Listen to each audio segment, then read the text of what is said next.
এটা বলবো কি না বলবো এটা অনেক খারাপ কথা, আমি চাচ্ছি না যে এই কথাটা না চাইলে বলার দরকার নেই, এটা আপনি বলার। বোঝান আপনাদেরকে কি হয়েছে। হ্যাঁ, এই ছেলেটা একটা দুর্ঘটনা ঘটাইছে, ঘটার পর ওই ছেলেকে দিয়ে আমার বিয়ের কথা বলতেছে আমার মা। ছেলে আপনার গ্রাম অঞ্চলে টলি চালায়, পাওয়ার টলি, জমি চাষ করে।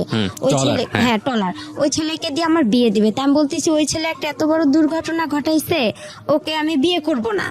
আমি আর কি মনে মনে এটা ভাবতেছি যে না, আমি কখনোই ছেলেকে বিয়ে করব না। আমার বাবাও রাজি না, যে আমার মেয়ে এখনো সাবালক হয়নি। ডাক নাম রেবা। আচ্ছা, বয়স কত? বয়স 20 হবে। 20-এর মতো। জি। বর্তমানে থাকছেন কোথায়? থাকছি আপনার মতিঝিল, মতিঝিল এরিয়াতে, মানে ঢাকার মধ্যে। আচ্ছা, আর জন্ম জেলা? রংপুরে। রংপুরে। তো রেবা, আপনি আমাদের এই অনুষ্ঠানটা শোনেন, টুকটাক শুনেছেন, এবং আপনি আজকে এসেছেন নিজের জীবন গল্পটা বলার জন্য এখানে। ঠিক আছে, শুরু করুন। আমি প্রথমত আমার মাকে নিয়ে বলতে চাচ্ছি। আমার মা বাবা যখন বিয়ে হয় আমি অনেক ছোট, জি। মানে 4 বছর হব এরকম। মানে আপনি ছোট, মানে আপনি বিয়ের পরে? মানে আমার মা বাবা, আমি যখন আমার মানে মা বাবার বিয়ে হয়েছে আমি জন্মের পরে, আমি 4 বছর বয়স তখনই। বাট আমার মা বাবা ছাড়াছাড়ি ডিভোর্স হয়ে গেছে। এটা কি আপনার নিজের মেমোরি থেকে বলছেন, স্মৃতি থেকে বলছেন, নাকি পরবর্তীতে বড় হয়ে শুনেছেন? আসলে বড় হয়ে বলতে আমি যখন একটু হালকা বুঝমান হই তখন দাদি ফুপু ওনারা গল্প করতো। বলছে, আমি জিজ্ঞাসা করছি আপনার নিজের মেমোরিতে কি আছে? বাবা মা একসাথে থাকার কোনো মেমোরি আমার আছে? বাবা মাকে আমি একসাথে দেখিনি। আসলে আপনার মেমোরিতে নাই আপনার। হ্যাঁ, এটা বলতে পারবো না। জি। কিন্তু আমার বাবার অবস্থা খারাপ ছিল, মা সংসারে যাই জিনিস সবকিছু নিয়ে আসছিল। নিয়ে আসার পরেও বাবা আর কি অনেক গরিব ছিল, এই জন্য মা থাকেনি। মা চলে গেছে, বাবাও ডিভোর্স দিয়ে দিছে, বাবা কোনো কিছু দেয়নি। আমার বাবা গ্রামের মানুষ, আমার মা বগুড়াতে থাকে। আচ্ছা। দুপচাচি আমার মার বাসা, ওখানে আমার মা থাকে। আমার মা ওসব পছন্দ করতো না, ওনারা একদম নিম্ন পরিবারে। বাবা খুব নিম্ন হ্যাঁ, পরিবারের ছিল? বাবা খুব নিম্ন পরিবারের ছিল, অশিক্ষিত ছিল, সে কিছু বুঝতো না, আর সে কোনো কর্মও পারতো না। আচ্ছা। তারপর যাই হোক এভাবে মানে মা বাবা আমার যাই হোক সংসার হতো। শুধু একটা কারণে আমার মা আমাকে নিয়ে, নাকি আমি জানি দাদি বলছে যে মা আমাকে নিয়ে ঘুমাইছে, আমার বাবা অনেক রাতে আসছে। আসার পরে আমার মা অনেক ঘুমন্ত ছিল, বাবা দরজা লক করছে, মা খুলতে পারেনি। এই জন্য বাবা একটা খারাপ ভাষা করে গালাগালি করছে মাকে। মা বলছে না, আমি আর তোমার সংসারই করব না, চলে যাব। পরে মা চলে গেছে, আর আসতেছে না। পরে আমার দাদি ফুপু সবাই চেষ্টা করছে যে তাকে নিয়ে আসার জন্য। আমার মা বলছে যে না, বগুড়ার মানুষ বলতেছে আমি ওর ভাত আর খাবোই না, আমার ও বাচ্চা দিলে দিবে, না দিলে না, আমি ওর সংসার করব না। এত একটা নিম্ন পরিবারে বাবার বাড়ি থেকে এত কিছু নিয়ে গেছি, তারপরেও আমার ওখানে জায়গা হচ্ছে না, বা ও আমার কথা শুনতেছে না, আমার প্রয়োজন নাই। তারপরে আমার বাবাকে একটা সুযোগ দেওয়া হয়েছিল যে আপনি ঘরটা ঠিক করেন, আমি আমার মার বাসা থেকে বাচ্চাকে নিয়ে বেড়াই আসি। তারপর আমার মা বলছে যে তুমি ঘরটা ঠিক করে আমাকে নিতে এসো। পরে আমার বাবা কি করছে, সে ঘর ঠিক না করে আমার মাকে নিতে গেছে। পরে যাওয়ার পরে যাই হোক আমার মা পরে আসছে, আয়সা দেখে যে ঘর ঠিক হয়নি, না হওয়ার কারণে পরে মা বলতেছে আমি আর থাকবো না, চলে যাব। পরে আমার মা আমাকে নিয়ে চলে গেছে। আবার যাওয়ার পরে 1 সপ্তাহ পর আমার নানি বাসা থেকে মাকে পাঠানো হয়েছে নাকি আমার দাদার বাসায়। আসার পরে আমার বাবা তখন বলে আমি আর রাখবো না তোমাকে। তখনকার হিসেবে আমার মা 10,000 টাকা, 3 ভরি স্বর্ণ, আর ঘরের যা জিনিসপাতি লাগে, চাল ডাল শুরু করে সে সবকিছু নিয়ে আসছে। তারপর আমার বাবা ওগুলো কিচ্ছুই তাকে দেয়নি। মানে মা যখন আর কি চলে গেছে, যাওয়ার পর মাকে তো দেয়নি, না দেওয়ার কারণে বাবা তো ছোট বাচ্চা, আমি অনেক জিদ করতাম, অনেক খাইতে চাইতাম। একটা মেয়ে তো মানে 4 বছর বয়স, তখন তো তার মার আদরটা সবচেয়ে বেশি প্রয়োজন হয়, বাট আমি তো সেটা পাইনি। বাট না পাওয়ার কারণে দেখা যায় আমি বাবার কাছে সে জিদটা করছি। আমার ফুপি ছিল, দাদি ছিল, আমার দাদি অন্ধ, আমার বাবার কারণে অন্ধ হয়ে গেছে। আমার ফুপি রিলেশন করার জন্য আমার বাবাটা পছন্দ করতো না, আমার মা থাকাতে আমার ফুপি রিলেশন করতো। আর আমার মা যেহেতু ননদ আর ভাইয়ের বউ, মানে সব ফ্রি ভাবে বলতো আমার মাকে। তো ফুপি এসব করতো, আমার বাবা এসব শুনছিল। শোনার পরে দাদি বাতাস উঠছে অনেক, দাদিকে জুতা দিয়ে, বালু ছিল বাসায় অনেকগুলো, পরে আর কি বাবা জুতা দিয়ে দাদিকে মারতে গিয়ে জুতার বালুগুলো দাদির চোখে গেছিল। তারপরে আর কি বাবা অনেক মারধর করতো, মানে অনেক জিদ করতো, মানে কিছু। কিন্তু দাদি ফুপু আমাকে কেউ মানুষ করেনি। সবারই পরিবার ছোট ছিল, আবার এতটা তারা অর্থ ছিল না, সবাই দিন মজুর করতো। কে আমাকে আর দেখবে, আমি তো ছোট বাচ্চা, এত কেয়ার দিয়ে তো রাখার মতো সময় নেই তাদের। পরে বাবার কাছে জিদ করতাম, বাবা মানে এই জন্য মারতো বেশি করে আমাকে। কুয়া আছে গ্রামের যে কুয়া, আমার বাবা আমাকে কুয়াতেও ফেলে দিছিল, শুকনা কুয়া। পরে আমার মেজো ফুপুর ছেলে আমাকে উঠাইছে ওই কুয়া থেকে। দুধের জন্য অনেক কান্না করছিলাম। আর আমার বাবা তখন থানাতে, আমাদের ভ্যান্না পীরগঞ্জ বলে বড় দরগা, ওখানে থানাতে আমার আব্বা ওখানে বাবুর্চি হিসাবে কাজ করছিল। ওখানকার দারোগার ওয়াইফের বাচ্চা ছিল না, উনি আমাকে চাইছিল, আমার বাবা বলছে না দিবে না। কিন্তু সে সারাদিন সকালে যায়, রাতে থাকে, থাকার পরে আসতো, মানে তারপর আমাকে সে এতটা ভালোবাসতো না।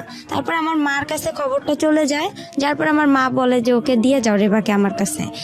তো আমার বাবা বলতেছে না, জীবন গেলেও দিব না। আর আমার আব্বু একটু বেশি থানা পুলিশ সে একটু ইয়ে করতো, আমার মারা আবার একটু ভয় করতো যে একটা মান সম্মানের ব্যাপার আছে থানা পুলিশের, আচ্ছা ওর মেয়েকে ওই নিয়ে থাক। এভাবেই আমার মার সাথে আমার বাবার এখানেই সামর্থ্য হয়ে গেল। হওয়ার পরে আমি আর মানে তখন আমার দাদির কাছে ছিলাম, আমার রংপুরে আমার ছোট মার বাসা। ওখানে আমার আব্বু যে বাবুর্চির কাজ করতো, ওখানে যে আবার থানাতে আরেক লোক, উনি জানি কি কাজ করতো এটা জানি না, বাট উনি আবার বলছিল যে এখানে আমাদের রংপুরে এক মহিলা আছে, তুমি কি তাকে বিয়ে করবা? ওই মহিলার হচ্ছে আগে বিয়ে হয়ে গেছে এরকম, তুমি যে বিয়ে করতে চাও। তো আমার বাবা বলছে আমার একটা মেয়ে আছে, কিন্তু তাকে বলতে হবে যে আমার মেয়েটা আছে, এভাবে তাকে দেখতে হবে। তারপরে যাই হোক তারা বিয়ে করছে আমাকে। তারপরে দেখা যায় মানে হালকা আমি যে একটু বুঝি যে মা কিরকম না, এতটাও বুঝি না যে আমার ওটা সৎ মা বা এরকম। ওখানে গেলাম, আমরা ভাড়া বাড়িতে উঠলাম রংপুরে শহরের ভিতরে। ভাড়া বাড়িতে ওঠার পরে আমার আব্বা ওখানে আপনার প্রথমে কাঁচামালের ব্যবসা দিল। কাঁচামালের ব্যবসা দেওয়াতে আমার আব্বু অনেক লস খাইলো। লস খাওয়ার পরে সে মানুষকে অনেক বাকি টেকে দিয়ে আমার সৎমা বাবার বাড়ি থেকে জায়গা বিক্রি করে আনছে। তারা আবার একটু স্ট্যান্ডার্ড ফ্যামিলি, সে আবার পছন্দ করতো না যে সে একদম রিক্সা চালাক ভ্যান চালাক, এটা তার একটা মানে মান সম্মানের ব্যাপার ছিল, সে চাইতো না। সে জায়গা বিক্রি করে এনে তাকে ওটা যে সে দেখে সেটাতেও লস খাইলো। পরে তাকে কি করা হলো, রিক্সাতে দেওয়া হলো। রিক্সা চালায় আমার সৎমা আমাকে আবার এতটা ভালোবাসে না, মানে সে বলে যে সতীন নাই, সতীনের কোনো বাচ্চা কাচ্চাও ভালো লাগে না, আমি কি সতীনের সংসার করব? তখন এই আমাকে নিয়ে রেগুলার আমাদের ঝগড়া হয় আমার বাবা মার। মানে আমি আর কি, আমি তো কোনো কথা বলতে পারি না, তখন আমার টাইফয়েড নিউমোনিয়া। তারপরে এভাবে আর কি মানে সে আমাকে নিয়ে তাদের খুব সৎমার ঝামেলা করতো, হ্যাঁ অনেক ঝামেলা করতো, অনেক মারধর হইতো। এভাবেই আর কি দিনগুলো চলে গেল। 2-3 বছর চলে গেল। যাওয়ার পরে আমার নানার সৎ নানার বাসায় চলে আসলাম আমরা। চলে আসার পর ওখানে আমার মানে সবাই আর কি মানে গ্রাম অঞ্চলে ও এক কথা বলতো, ও এক কথা বলতো, মানে আমি বাট আমার মার সব কথা শুনতাম। আচ্ছা, যাতে আমি এতটুকু আমার মেধা তো ছিল যাতে সে আমাকে ভালোবাসে, আমি যাতে তার কাছে মার আপনি কি এতটুকু ছোটবেলাতে বুঝতেন যে আমার সৎ মা আমার আসল মা না? এটা বুঝতেন? এতটা বুঝতাম না। আচ্ছা, ওই সময় অন্য কোনো ভাই বোন ছিল না, শুধু আপনি? না, শুধু আমি শুধু ছিলাম। আপনি ছিলেন, ওকে। তখন আমার মার এতটা বয়স ছিল না, আমার সৎ মার ওনারও হালকা বয়স ছিল। জি। তারপর নানার বাসায় আসলাম, আসার পর গ্রাম অঞ্চলে এক কথা বলে ও এক কথা বলে, তখন আরো আমার খারাপ লাগে। তখনই আস্তে আস্তে বুঝতে পারি যে এটা আমার সৎ মা, বা যাই হোক আমাকে অনেক মারে, এটা করে, আমি সব কাজ করি তার মন জোগার জন্য। না এখানে একটা আমার ভাই হয় শহরে, আমার একটা ভাই, ওই আমার সৎ মার ছেলে হয়, ওই ছেলেকে শহরে তখন আমি সম্পূর্ণ দেখাশোনা করি। কিন্তু ওর যখন আমার মার গর্ভে থেকে হয়েছে তখন থেকে ওর আমি যে হাগু মুতু করে যে কাপড়গুলো আমি সম্পূর্ণ ধুয়ে দিছি, আমার সৎমাকে কিন্তু কিছু করতে দেনি। যাই হোক, ঠিক আছে, হ্যাঁ বলেন। তারপরে এখান থেকে আমরা চলে আসলাম আমার নানার বাসায় শেখপাড়া, আমাদের রংপুরে শেখপাড়া। যখন আসলাম, আসার পরে ওখানে বড় হলাম আস্তে আস্তে। ওখানে আমাকে স্কুল ভর্তি করে দেওয়া হলো, প্রাইমারি স্কুলে। ওখান থেকে আমি মানে 3তে যখন উঠলাম তখন আমার বাবা কি করলো, আমার মার সাথে রেগুলার ঝগড়া হয়। আমার বাবা আবার সৎ মা, তারপরে ওনার যে ফ্যামিলি আত্মীয় স্বজন গুলো আছে তাদের সঙ্গে কথা বলে না। আবার যদি আমি একটু কথা বলি, দেখা যাচ্ছে আমার আব্বু মানে হাতের কাছে লাঠি পাবো বা যা দা বটি যেটা পাবে সেটা দিয়ে আমাকে মার শুরু করবে। আচ্ছা। আবার আমার মা কথা বলে ওনার সাথে অশান্তি শুরু করতো। মানে আপনি কার সাথে কথা বললে অশান্তি শুরু করতো? সেটা হচ্ছে আমার সৎ মার যে ফ্যামিলির যে কেউ হোক তাদের সঙ্গে কথা বললে সমস্যাটা? হ্যাঁ, সমস্যা করতো উনি। আমার মাও যদি কথা বললে তাও সমস্যা করতো আমার বাবা। আচ্ছা। এভাবে দিনগুলো গেল। যখন আমি 3তে উঠলাম, 3তে ওঠার পরে আমার বাবা কি করলো, আমার মা ভ্যান কিনে দিল আমার বাবাকে। তখন আমার ছোট মামা, উনি আবার স্কুলের মাস্টার, হাই স্কুলের। তখন উনি বলতেছে যে এরকম আমাদের একটা মান সম্মানের ব্যাপার আছে, ও যে ভ্যান চালাবে এটা কিরকম দেখায় একটা। এটা কিভাবে হয়। পরে আমার মা বুঝায় বলছে, আমার নানি নানাকেও জায়গা বিক্রি করতে দিবেন আমাকে, যে আচ্ছা। তুই কি ওর পিছনে সব শেষ করবি নাকি, তোর ভবিষ্যৎ আছে না।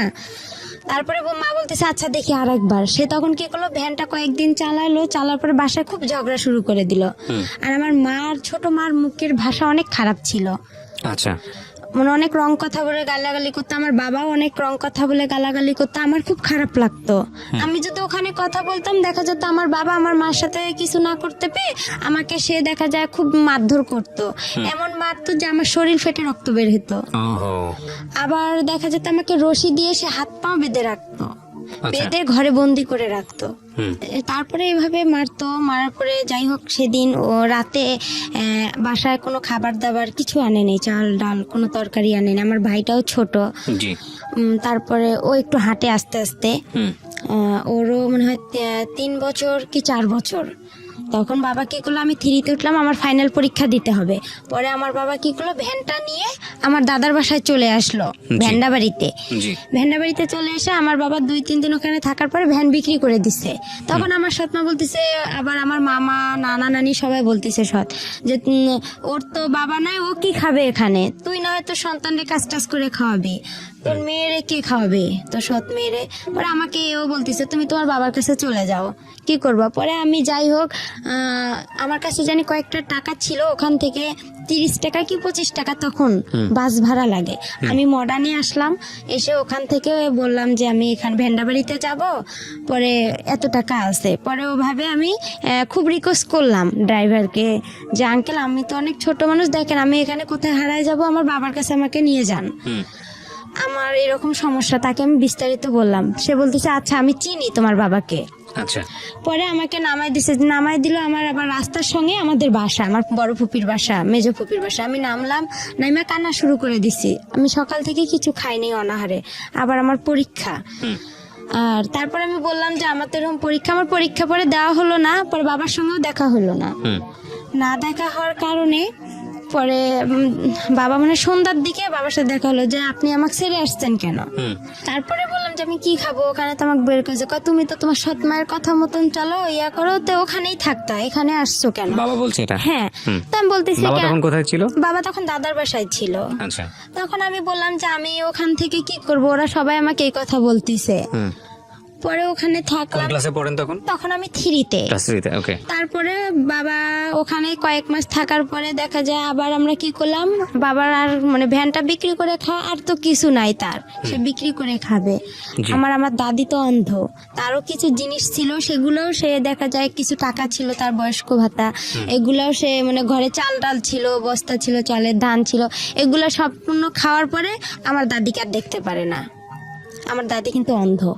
যাই হোক, এটা হওয়ার পরে বাবা কিছুদিন পর আমাকে নিয়ে আবার রংপুরে চলে গেল, শহরে লালবাগে, কারমাইকেল কলেজের অপোজিট সাইডে। ওখানে আবার বাসা ভাড়া থাকে, ওখানে আমরা বড় একটা রুম নিলাম ছোট দেখে। আমার বাবা ওখানে রিক্সা নিল। পরে ওই আমার যে নানার বাড়ি, সৎ নানার বাসা, ওখান থেকে কিছু মামারা যাওয়া আসা করে, কাঁচামালের ব্যবসা আপনার সিও বাজারে, পৌর বাজারে তারা যায়, তাদেরকে আমি দেখি, বলে যে ওই যে রেবা, খালেদার মেয়ে, আমার সৎমার নাম ছিল খালেদা, জি। বলে খালেদার মেয়ে। পরে এই কথা বলার পরে তা আমি বলতাম মামা আমরা তো এখানে আসছি, এরকম বিষয় দেখেন, মা আর আব্বুকে আবার একসঙ্গে করা যায় নাকি। পরে আমি আবার অসুস্থ হইলাম। অসুস্থ হওয়ার পরে আমার বাবাকে বললাম যে আপনি কাউরে না কাউরে ধরেন, আবার ওখানে যাইতে হবে, আমার পরীক্ষা দিতে হবে। 1 মাস পরে কিন্তু আমরা আসছিলাম এখানে। পরে 1 মাস পরে আবার কি হলো, 1 মাস থাকলাম শহরে ভাড়া বাসায়, আমার আব্বা রিক্সা চালাইলো। পরে আমার আব্বু এর হাত ধরে ওর পা ধরে যে ভাই আপনি একটু চেষ্টা করেন, দেখেন কি করা যায় না যায়। এভাবে মনে করেন আমার আব্বু একটু একটু করে আগাইলো। আগার পরে আমার মা আবার তাকে নিল। আচ্ছা। আবার নেওয়ার পরে সে আবার ওখানে গেল, যার পরে তাকে বলা হলো যে আপনি ওদের সাথে কি কথা বলতে দিবেন, যারা আমার বাবাকে আমার মার সাথে যোগাযোগ করে দিচ্ছে তারা বলতেছে যে তুমি কি পারবা খালেদার বাবার মার সাথে কথা বলতে দিবা। তো বলতেছে হ্যাঁ আমি সব করব, আমি ইসলামের উপর বনসই করব। এভাবে আমরা ওখানে আবার গেলাম। আমি 3-তে পরীক্ষাটা দিতে পারলাম, ফাইনাল পরীক্ষাটা। ম্যাডামরা বলতেছে যে তুমি এরকম করো, স্কুলে আসো না, এভাবে তো হয় না কারো একটা ক্লাস, আর তুমি এভাবে পারবাও না, পড়তে, হুম। এটা সম্ভব? পরে আমার বাবা মাকে দুজনকেই ডাকছে জি। যে ওকে তো আপনারা তো প্রাইভেট দেন না, কিছু দেন না। তারপরে আমার স্কুলের যে পাড়া প্রতিবেশী যারা আছে কিছুজন তো ভালো আছে, পরে ওনারা গিয়ে বলছে ও সৎ না, আচ্ছা। ওর সাথে এরকম করে, ওকে তো কিছু দেয় না। আমাকে আমার বাবা মা প্রাইভেট দিত না, আমি যে মাসে 300 টাকা করে পাইতাম হুম। আপনার, ওইটাও মনে করেন 3 মাস পর পর 300 টাকা করে সরকারে দিত প্রাইমারি স্কুলে। আচ্ছা আচ্ছা। ওখান থেকে টাকাটা কি করতো আমার বাবা মা খরচ করতো। হুম। আবার দেখা যাচ্ছে ও অনেকে পায়, অনেকের মা কি করতো একটা জামা কিনে দিত, একটা নাকে ফুল কিনে দিত। আমার খুব ইচ্ছা হইতো যে আমি একটা নাকের ফুল নিব বা একটা জামা নিব, মানে খুব কষ্ট লাগতো, কিন্তু আমি বলতাম না ভয়ে রাইট। যে আমি যদি আবার এরকম করে আমাকে নিয়ে যদি আবার চলে যায়, আমার পড়াশোনাটা এখানে আবার মিস হয়ে যাবে, আমি তখন কি করব, মানে চিন্তা করতাম। এভাবে হইতে হইতে আমার বাবা ফোরে উঠে আবার এরকম শুরু করে দিল। আবার একটা ভ্যান কিনে দিল আমার মা লোন করে কিস্তিতে, ওই ভ্যানটা নিয়ে আবার আমার বাবা এরকম চলে গেল। কিছুদিন পর চলে যাওয়ার পরে দেখা যাচ্ছে আর আমার মা নিচ্ছে না, তখন আমি আরো একটু বড় হয়ে গেলাম, হালকা একটু সামান্য হলাম, একটু বুঝতে পারলাম। পরে যাই হোক এভাবে হইতে হইতে মনে করেন প্রায় 2-3 মাস হয়ে গেল। আমি ফাইনাল পরীক্ষা দিলাম, আমি কোন রকম পাশ করছি, এটাকে পাশ বলে না। তারপরে ম্যাডামেরা আমাকে উঠাই দিল। জি। আমি কি করলাম, আমি তো পড়াশোনা করি না, আমি কি করলাম, আমার পাশে আমার এক বান্ধবী ছিল রিপা, আশামণি, ওদেরকে দেখতে চাইতাম। ওরা লিখতো পরীক্ষার খাতা, আমি ওদের একটু উকি মেরে দেখতাম, কিন্তু ওরা আমাকে দেখাইতো না যে ওরাও তো নাম্বার কম পাবে, ওরা দেখাইতো না। আমি কি করি, পরে এর কাছে যাই, একটু শূন্য স্থান টিক চিহ্ন ম্যাডামকে বলি যে ম্যাডাম দেখেন একটু আমাকে দেন, আমি তো পরীক্ষা এরকম পড়তে পারিনি, আর বাবাও তো নিয়ে গেছে আমাকে ওদিকে, আর আমাদের সংসারে এমনি অনেক ঝগড়াঝাটি, আমাকে ফোরে উঠতেই হবে। পরে ম্যাডামও যাই হোক বলে দিত, পরে বলতো আচ্ছা রে বা ঠিক আছে। ম্যাডাম শূন্য স্থান টিক চিহ্ন আমার সম্পূর্ণ বলে দিত, কাউকে বলে দিত না, আমাকে বলে দিত। আবার ছোট প্রশ্নগুলোও বলে দিত, লেখেও দিত। উনি আমাকে অনেক হেল্প করছে ম্যাডামেরা। এভাবে ফোরে ওঠার পরে আবার উনি ওইরকম করলো, আবার আমার টেস্ট পরীক্ষা শুরু হলো ফোরে হওয়ার পরে আবার আমার বাবা আমাকে নিয়ে গেল 2টা পরীক্ষা নাই দিতে, বাংলা ইংরেজি দিছি, তারপরে উনি আমাকে নিয়ে এভাবে চলে গেল। আচ্ছা। যাওয়ার পরে আবার কিছুদিন ভ্যান বিক্রি করে খেয়ে আবার ওই রকম বসেছিল। পরে আমার আবার ঢাকায় আসছিল রাজমিস্ত্রির কাজ করার জন্য, আর আমাকে থুয়ে আসছিল আমার ফুপুর কাছে। ওখানে আমার ফুপুর কাছে আমি থাকি, তাদের ওখানে খাবার নাই, দাবার নাই, কেউ আমাকে ভালোবাসে না, বলে তোমার বাবা নাই, মা নাই, টাকা পয়সা নাই, আমরাই তো দিন মজুর করে খাই, তোমাকে কি খাওয়াবো। পরে যাই হোক আমি দেখা যায় ছোট মানুষ, এর ওখানে আমাকে ডাকে, ও বলে যে তুমি এটা কাজ করো তাহলে তোমাকে আমি খাইতে দিব। আমি যে যেটা বলতো তার সেটাই কথা শুনতাম, তখন আমি খাইতে পারতাম। আবার দেখা যায় আমার দাদি অন্ধ ছিল, রান্না করতে পাইতো না, কোনো ছেলে মেয়ে তাকে দেখতো না। দেখা যায় পাশের বাড়ি থেকে তার চাচাতো ভাইয়ের বউ আছে বা এরকম আত্মীয় স্বজন, তাদেরকে দেখা যায় খাবার দিয়ে যেত দাদিকে। ওই খাবার ওখান থেকে আমার দাদি আবার কি করতো, উনি একটু খাইতো, আমাকে ডাক্তারের ভাই, আমি আবার দৌড়ে এসে খেয়ে নিতাম। আচ্ছা। বুঝতাম না যে দাদি কতটুকু খাইলো না খাইলো, পেট ভরলো কি না ভরলো। পরে আমার বাবা ওখান থেকে আসার পরে আবার বাবার খুব অবস্থা খারাপ ছিল, সে অসুস্থ ছিল, তার পুরা শরীরে পক্স বের হয়েছিল, তার হাতে কোনো টাকা পয়সা নাই। তার মেজ বোনের কাছে থাকলাম, তারাও আমাদের খাইতে দেয় না। আর একদিন হঠাৎ বৃষ্টি আসছে, খুব জোরে বৃষ্টি, আর খুব ঠান্ডা লাগতেছে, টিন দিয়ে পানি পড়তেছে। আমার বাবা আর আমি শুই, কিন্তু আমার ফুপি আমাদেরকে খেতা বালিশ কোনো কিছুই দেয়নি, বলতেছে তোমরা যেরকম অভিনয় করো সেরকম এখন থাকো, এভাবেই তোমার বেশি তেল বান্ধা গেছে, আমার বাবাকে বলতেছে। আমি বলছি ফুপু আমাকে অনেক ঠান্ডা লাগতেছে, দেন একটা খেতা দেন। তো বলতেছে না, সে দেয়নি। ওভাবেই ছিলাম। থাকার পরে আমার বাবা 2 দিন পর আবার রংপুরে চলে গেল। রংপুরে যাওয়ার পরে আবার ওভাবেই সে এর হাত ধরে, ওর পা ধরে ধরে আমার সৎমার কাছে গেল। আমার সৎমা তাকে আবার গ্রহণ করে নিল। নেওয়ার পরে আমি 5-এ সমাপনী পরীক্ষা দিলাম 2010-এ। দেওয়ার পরে কেউ পরীক্ষা দিতে দিবে না আমাকে, তাই ও পারবে না। আমার মা প্রতিবেশী মামিরা ছিল যারা আমার স্কুলের ফ্রেন্ডগুলো, ওরাও বলতো যে না ও পরীক্ষা দিতে পারবে না। ম্যাডামও বলতো যে না রেবা তোমার আর সম্ভব না, কেন এটা সমাপনী পরীক্ষা, এখানে ফাজলামি করার জায়গা না, আর তুমি পারবা না, তোমার কোচিং নাই, প্রাইভেট নাই, কিছু নাই, তুমি কিচ্ছুই পারবা না। পরে আমি সবার কথা অমান্য করে আমি বলছি না আমি পরীক্ষা দিবই, আমি পাইলে পাবো, না পাইলে নাই, এটা আমার কোনো দেখার বিষয় নাই। তারপরে আমার সৎমাও দিবে না। এখন আমার পরীক্ষাটা হচ্ছে আমার বাসা থেকে অনেক দূরে, এখন আমাকে সকালবেলা কে রেখে আসবে, রাখার লোকও নাই। পরে আমি এতটা পড়তেও পারি না, গাইড নাই। কিভাবে পড়বো। যাই হোক, একটু করে মানে যতটুকুই পড়ছি, আল্লাহ আমার পাশে ছিল বিধায় আমি মনে হয় পরীক্ষাটা দিতে পারছি, পাশও করছিলাম। কোন ক্লাসে? 5-এ। ক্লাস 5 হ্যাঁ 5-এ 2010-এ। হুম পরে আমার একটা মামাতো ভাই আমাকে রেগুলার রেখে আসতো সকালবেলা, আর আসার সময় আমি হেঁটে আসতাম, বান্ধবীদের সাথে হেঁটে আসতাম। ওখানে একটা ছেলের সঙ্গে আসতাম। হুম ওই ছেলেটাকে আমার প্রথম 5-এ ওকে পছন্দ হয়েছিল। ওর নাম হেলাল ছিল, ওর বাসা আমাদের ওখানে পানবাড়িতে। ওকে খুব আমি পছন্দ করছিলাম, কিন্তু ও বুঝতো না যে আমি ওকে কতটা পছন্দ করি, আর আমিও বুঝতাম না যে প্রেম কি জিনিস, কিন্তু ভালো লাগতো ওকে। কোন ছেলেটাকে এটা? এটা হেলাল, ওর নাম হচ্ছে হেলাল। আমাদের স্কুলে না, ওই অন্য স্কুল থেকে আর কি ও পরীক্ষা দিতে গেছিলাম আমরা। আচ্ছা, ও একই ক্লাসে ছিল? হ্যাঁ, একই ক্লাসে সমাপনী পরীক্ষা দিতে গেছিলাম। ওকে। তখন তো অন্য স্কুল থেকে দেখা যায় যে একটা বোর্ডে আমরা সবাই পরীক্ষা দিছি। পরে ও আমাদের ক্লাসেই বসতো, আমার পাশে 2জন ছেলে ছিল, আমি মাঝখানে ছিলাম। পরে ওদের দেখছি, আমি নিজেও কিছু বাসায় পড়ছিলাম, ওগুলা দেখে আমি পরীক্ষা দিছিলাম। পরে ওই ছেলেটাকে খুব পছন্দ হয়েছিল, মানে ওর সাইকেলে আমি একদিন আসছিলাম, আর বাকি দিনগুলো আমি হেঁটে হেঁটেই আসছি। আর তখন খুব কষ্ট লাগতো, আর আমি মানে অনেক কিছু খাইতে ইচ্ছা করছিল, যে পরীক্ষা দিতে আসছি আমি কিছু খাই, বা অনেকে তো খাইতেছে, আমার সেরকম টাকা ছিল না। বাবা চুরি করে আমাকে যে টাকাটা দিছিল, আমি ওই টাকাটা খাইতাম না।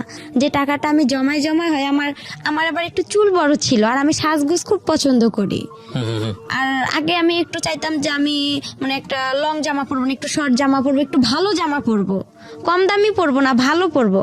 টাকা একটু বেশি লোক, টাকাগুলো জড়ায় জড়ায় দেখা যেত আমি একটু মেরিল কিনতাম, বা একটা টিপের পাতা কিনতাম, বা একটা চুড়ি কিনতাম, এরকম কিছু কিনতাম, একটু শ্যাম্পু কিনতাম। এভাবে আমি টাকাগুলো খরচ করতাম না, জড়ায় জড়ায় রেখে দিতাম আমার কাছে। রাখার পরে এভাবে আমি পরীক্ষা দেওয়া হয়ে গেল, আমার রেজাল্টও বের হলো। রেজাল্টে আমি সেরকম ভালো পাইনি, আমি সেকেন্ড ডিভিশন, ওটা তখন জানি কি ছিল, কিন্তু আমি ক্লাসে 5-এ সমাপনী আমার শুরুতে। ঠিক আছে, আপনি পাস করেছেন। হ্যাঁ, তারপর? কোন রকম পাস করেছি, করার পরে আমাকে 6-এ 11তেই ভর্তি শুরু হচ্ছে। পরে ওখানে আমাকে ভর্তি করা হলো।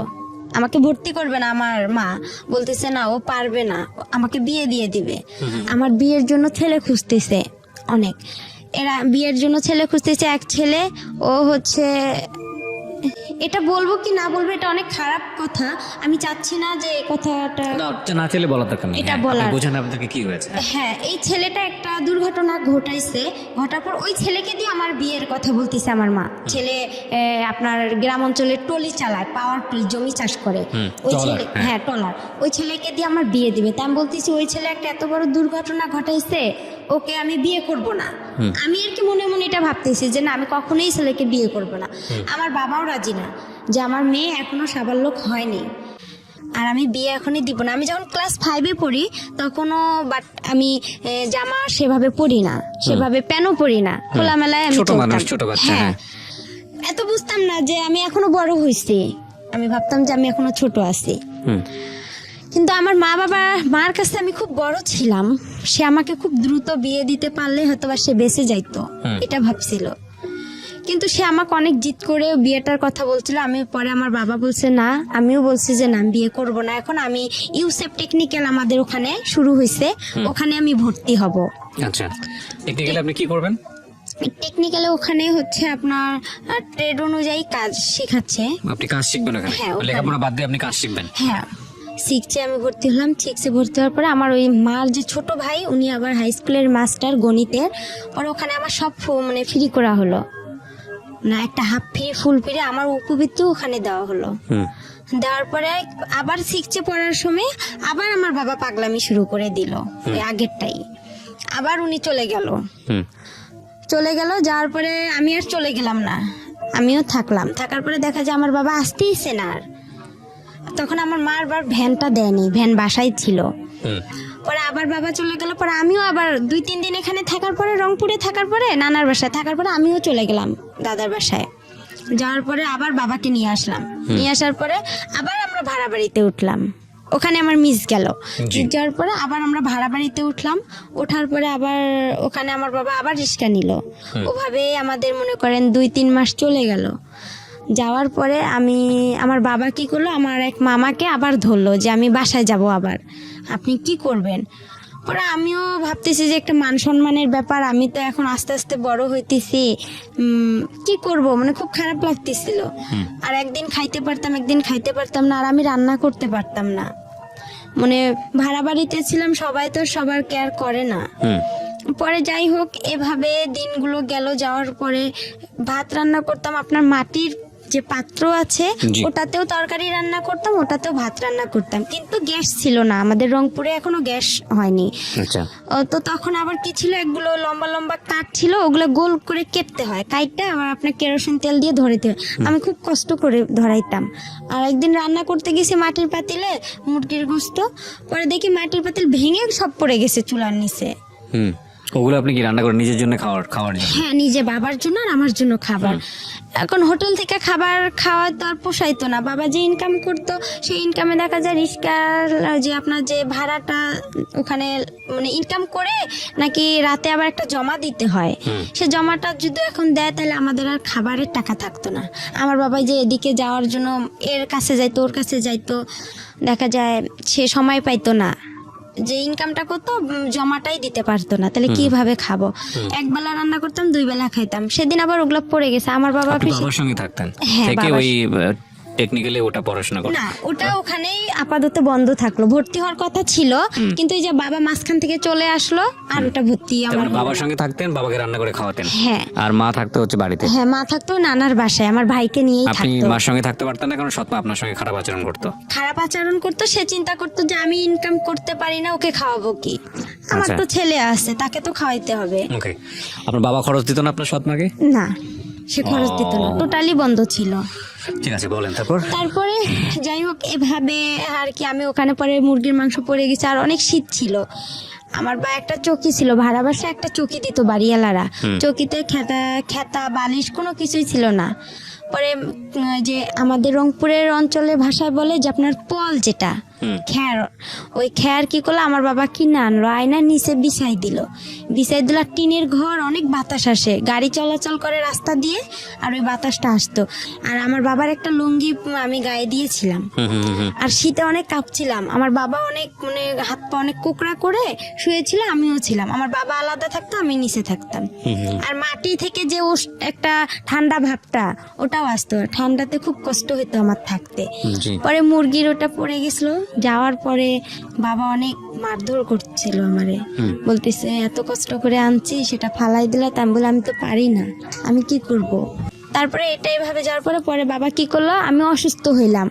অসুস্থ বলতে আমাকে আর কি, আমি যেটা সত্যি কথা, আমি আর কি একটা অভিনয় করলাম যে আমি এতটাই অসুস্থ হব বা মানুষ দেখবে, তাহলে হয়তো বা খবর যাবে ওখানে। আমার লালবাগ থেকে আমার মার বাসা আপনার আর কি ভ্যানে বা রিস্কায় গেলে 20 টাকা লাগে। ওখানে গেলাম, ওখানে যাওয়ার পরে তারপরে হচ্ছে আর কি বাবা কি করলো, হ্যাঁ বাবা আবার কি করলো, আবার লোক ধরলো। আমি অসুস্থ হইলাম অনেক, মানে এই মামা যায় হাটে, ওই মামা যায় বাজারে। পরে ওদেরকে বললাম যে এরকম, আমার বাবা আবার বলতেছে আমার মেয়েটা খুব অসুস্থ। পরে আমার মাকে আবার যা বলছে যে এরকম ওর মেয়ে হচ্ছে রাস্তায় কাগজ কুড়াচ্ছে, মিথ্যা কথা আর কি বলছে। হ্যাঁ, সৎমাকে বলছে। পরে আমার বাবা আবার কি করছে, এই কথা শুনতে পারছে, শুনতে পাইরা আবার বলতেছে যে তুই কি কাগজ কুড়াইছিস? তা আমি বলতেছি না, আমি এসব জানি না। কয় শেখপাড়া থেকে খবর আসছে আমার কানে। তা বলছে আমি বলতে পারি না। পরে এমনও খবর গেছে, আপনি কি কাগজ করে কুড়িয়েছিলেন? না, কিন্তু আমার মার কানেই খবরগুলো দিয়ে দিছে, যে মামারা আমাকে দেখছিল বা ভাই প্রতিবেশী যারা দেখছিল তারা আর কি এই ধরনের কথাগুলো আমার মাকে গিয়ে বলছে যে আমাকে নাকি ভূত ধরছে, আমি পাগল হয়েছি এরকম। কিন্তু আমি অসুস্থ হয়েছিলাম, এটা একটা মিথ্যা কথা বলছিল আমার বাবা, যে আমার মেয়ে একটু খুবই অসুস্থ আর মাকে দেখার জন্য অনেক পাগল হয়ে গেছে। পরে আবার কি করলাম, এভাবেই গেলাম। আবার আমার বাবা কি করলো, মামা মামির হাত পা ধরলো, প্রতিবেশী মামা মামির হাত পা ধরে আবার আমার মার সাথে মোবাইলে কথা হয়। আমার মা আমার হচ্ছে মামিদের মোবাইল থেকে আমার বাবার সাথে কথা বলে, আমিও কথা বলি যে আমাদেরকে নিয়ে যান, আমাদের এখানে খুব কষ্ট হইতেছে। আর এরকম সৎমাকে? হ্যাঁ। তো আপনি আসল মার সঙ্গে যোগাযোগ করছিলেন না কেন ওই সময়? আসল মার সঙ্গে যোগাযোগ করছিলাম, বাট ওই সময়টাতে যোগাযোগ করেছিলেন? না না, কেন করেননি? করিনি, আমি তো তার বাসা চিনি না। বাবাকে বলেননি কখনো যে বাবা আমাকে আসল মা? তার কথা বললে বাবা অনেক মারধর করতো। ঠিক আছে, ওকে, পয়েন্ট। তারপর তারপরে এভাবেই হচ্ছে, আবার গেলাম ওখানে, যাওয়ার পরে বিচার বসলো, বিচার সালিশ বসলো। আমার বাবা আবার আমাকে শিখাই দিছিল যে তুমি ভূতের অভিনয় করবা। পরে আমি আবার কি করলাম, যে আমার মাথা ভারী হয়ে গেছে, আমার খুব খারাপ লাগতেছে, হাত পা ওদের জ্বালাজ্বালা অভিনয় করতেছে। করেছে মানে কিসের জন্য? মানে আমাকে বলতেছে যে তুমি এরকম করলে তোমার মা তোমাকে ওখানে রাখবে, আমাকেও রাখবে। আচ্ছা, পরে আর কি যাই হোক, আমি বলতেছি আমার হাত পা, আমাকে যেভাবে আর কি আমার বাবা বলছিল যে তুমি এভাবে বলবা যে আমার মাথা ঘুরাইতেছে, আমার খারাপ লাগতেছে, তখন আমি এভাবেই বলছি। বলার পরে আমার কি করলো, আমার মামা বলতেছে তাহলে ডক্টর ডাকি, তাহলে ওই যে আমার আবার সৎ না, উনি আবার কবিরাজ ছিল, বলতেছে ওনাকে ডাকি। পরে উনি যাই হোক ডাইকা গা ঝাইরা দিছে। আমি আর পাইতেছি না যে আমি আর কি বলবো না, আর এসব করাটাও ঠিক না, আমি মনে মনে চিন্তা করতেছি। পরে আমি পানি টানি খেয়ে একদম ফুল রেস্ট নিলাম। পরে দেখতেছি ওরা সবাই মিলে যাই হোক আমার মা আর বাবাকে একসঙ্গে করে দিল। দেওয়ার পরে ওখানে থাকলাম, থাকার পরে 2-1 মাস হয়ে গেল। হওয়ার পরে আবার আমি 6-এ ক্লাস করতেছিলাম। তখন আমার ছোট মা বলতেছে যে এরকম করাটা কি ঠিক? পরে আমার তো কোচিং নাই, 6-এ সবাই ভর্তি হয়ে আপনার গণিত, ইংলিশ সেকেন্ড পার্ট, এগুলোর বিজ্ঞান, এগুলোর কোচিং করে। তখন আমার ওরা সবাই বলতেছে কি রে বা তুই মিঠু স্যারের কাছে ইংরেজি পড়বি? তাহলে আমি বাসায় এসে বললাম যেরকম প্রাইভেট দিতে হবে তো, আমার কোচিং করতে হবে, না হলে স্যারেরা অনেক বকাবকি করে। পরে আমার ছোট মামা, আলমগীর মামা, আমাদের ক্লাস নিল, প্রথম ক্লাস গণিত। সেদিন উনি অঙ্ক দিছে, আমি অঙ্ক পারিনি। না পারার কারণে আমার মামা আমাকে 2 হাতে, মানে একটা বড় বাঁশের লাঠি দিয়ে আমার 2 হাতে 6টা কি 5টা মারছে, অনেক জোরে জোরে। ক্লাস 6 এর ঘটনা? হ্যাঁ, ক্লাস 6-এর ঘটনা। কেন পারোনি? পরে আমি টেনশন, বাসায় আসলাম, আইসা খারাপ লাগলো যে আপন মামা হলে কি পারতো সে আমাকে মারতে? সে তো জানে যে আমাদের ফ্যামিলির অবস্থাটা কি, আর আমি তো কোচিং করতে পারবো না, আমার তো সেরকম সামর্থ্য নাই, আর আমি কোনো স্যারের কাছেও যা বলতে পারবো না।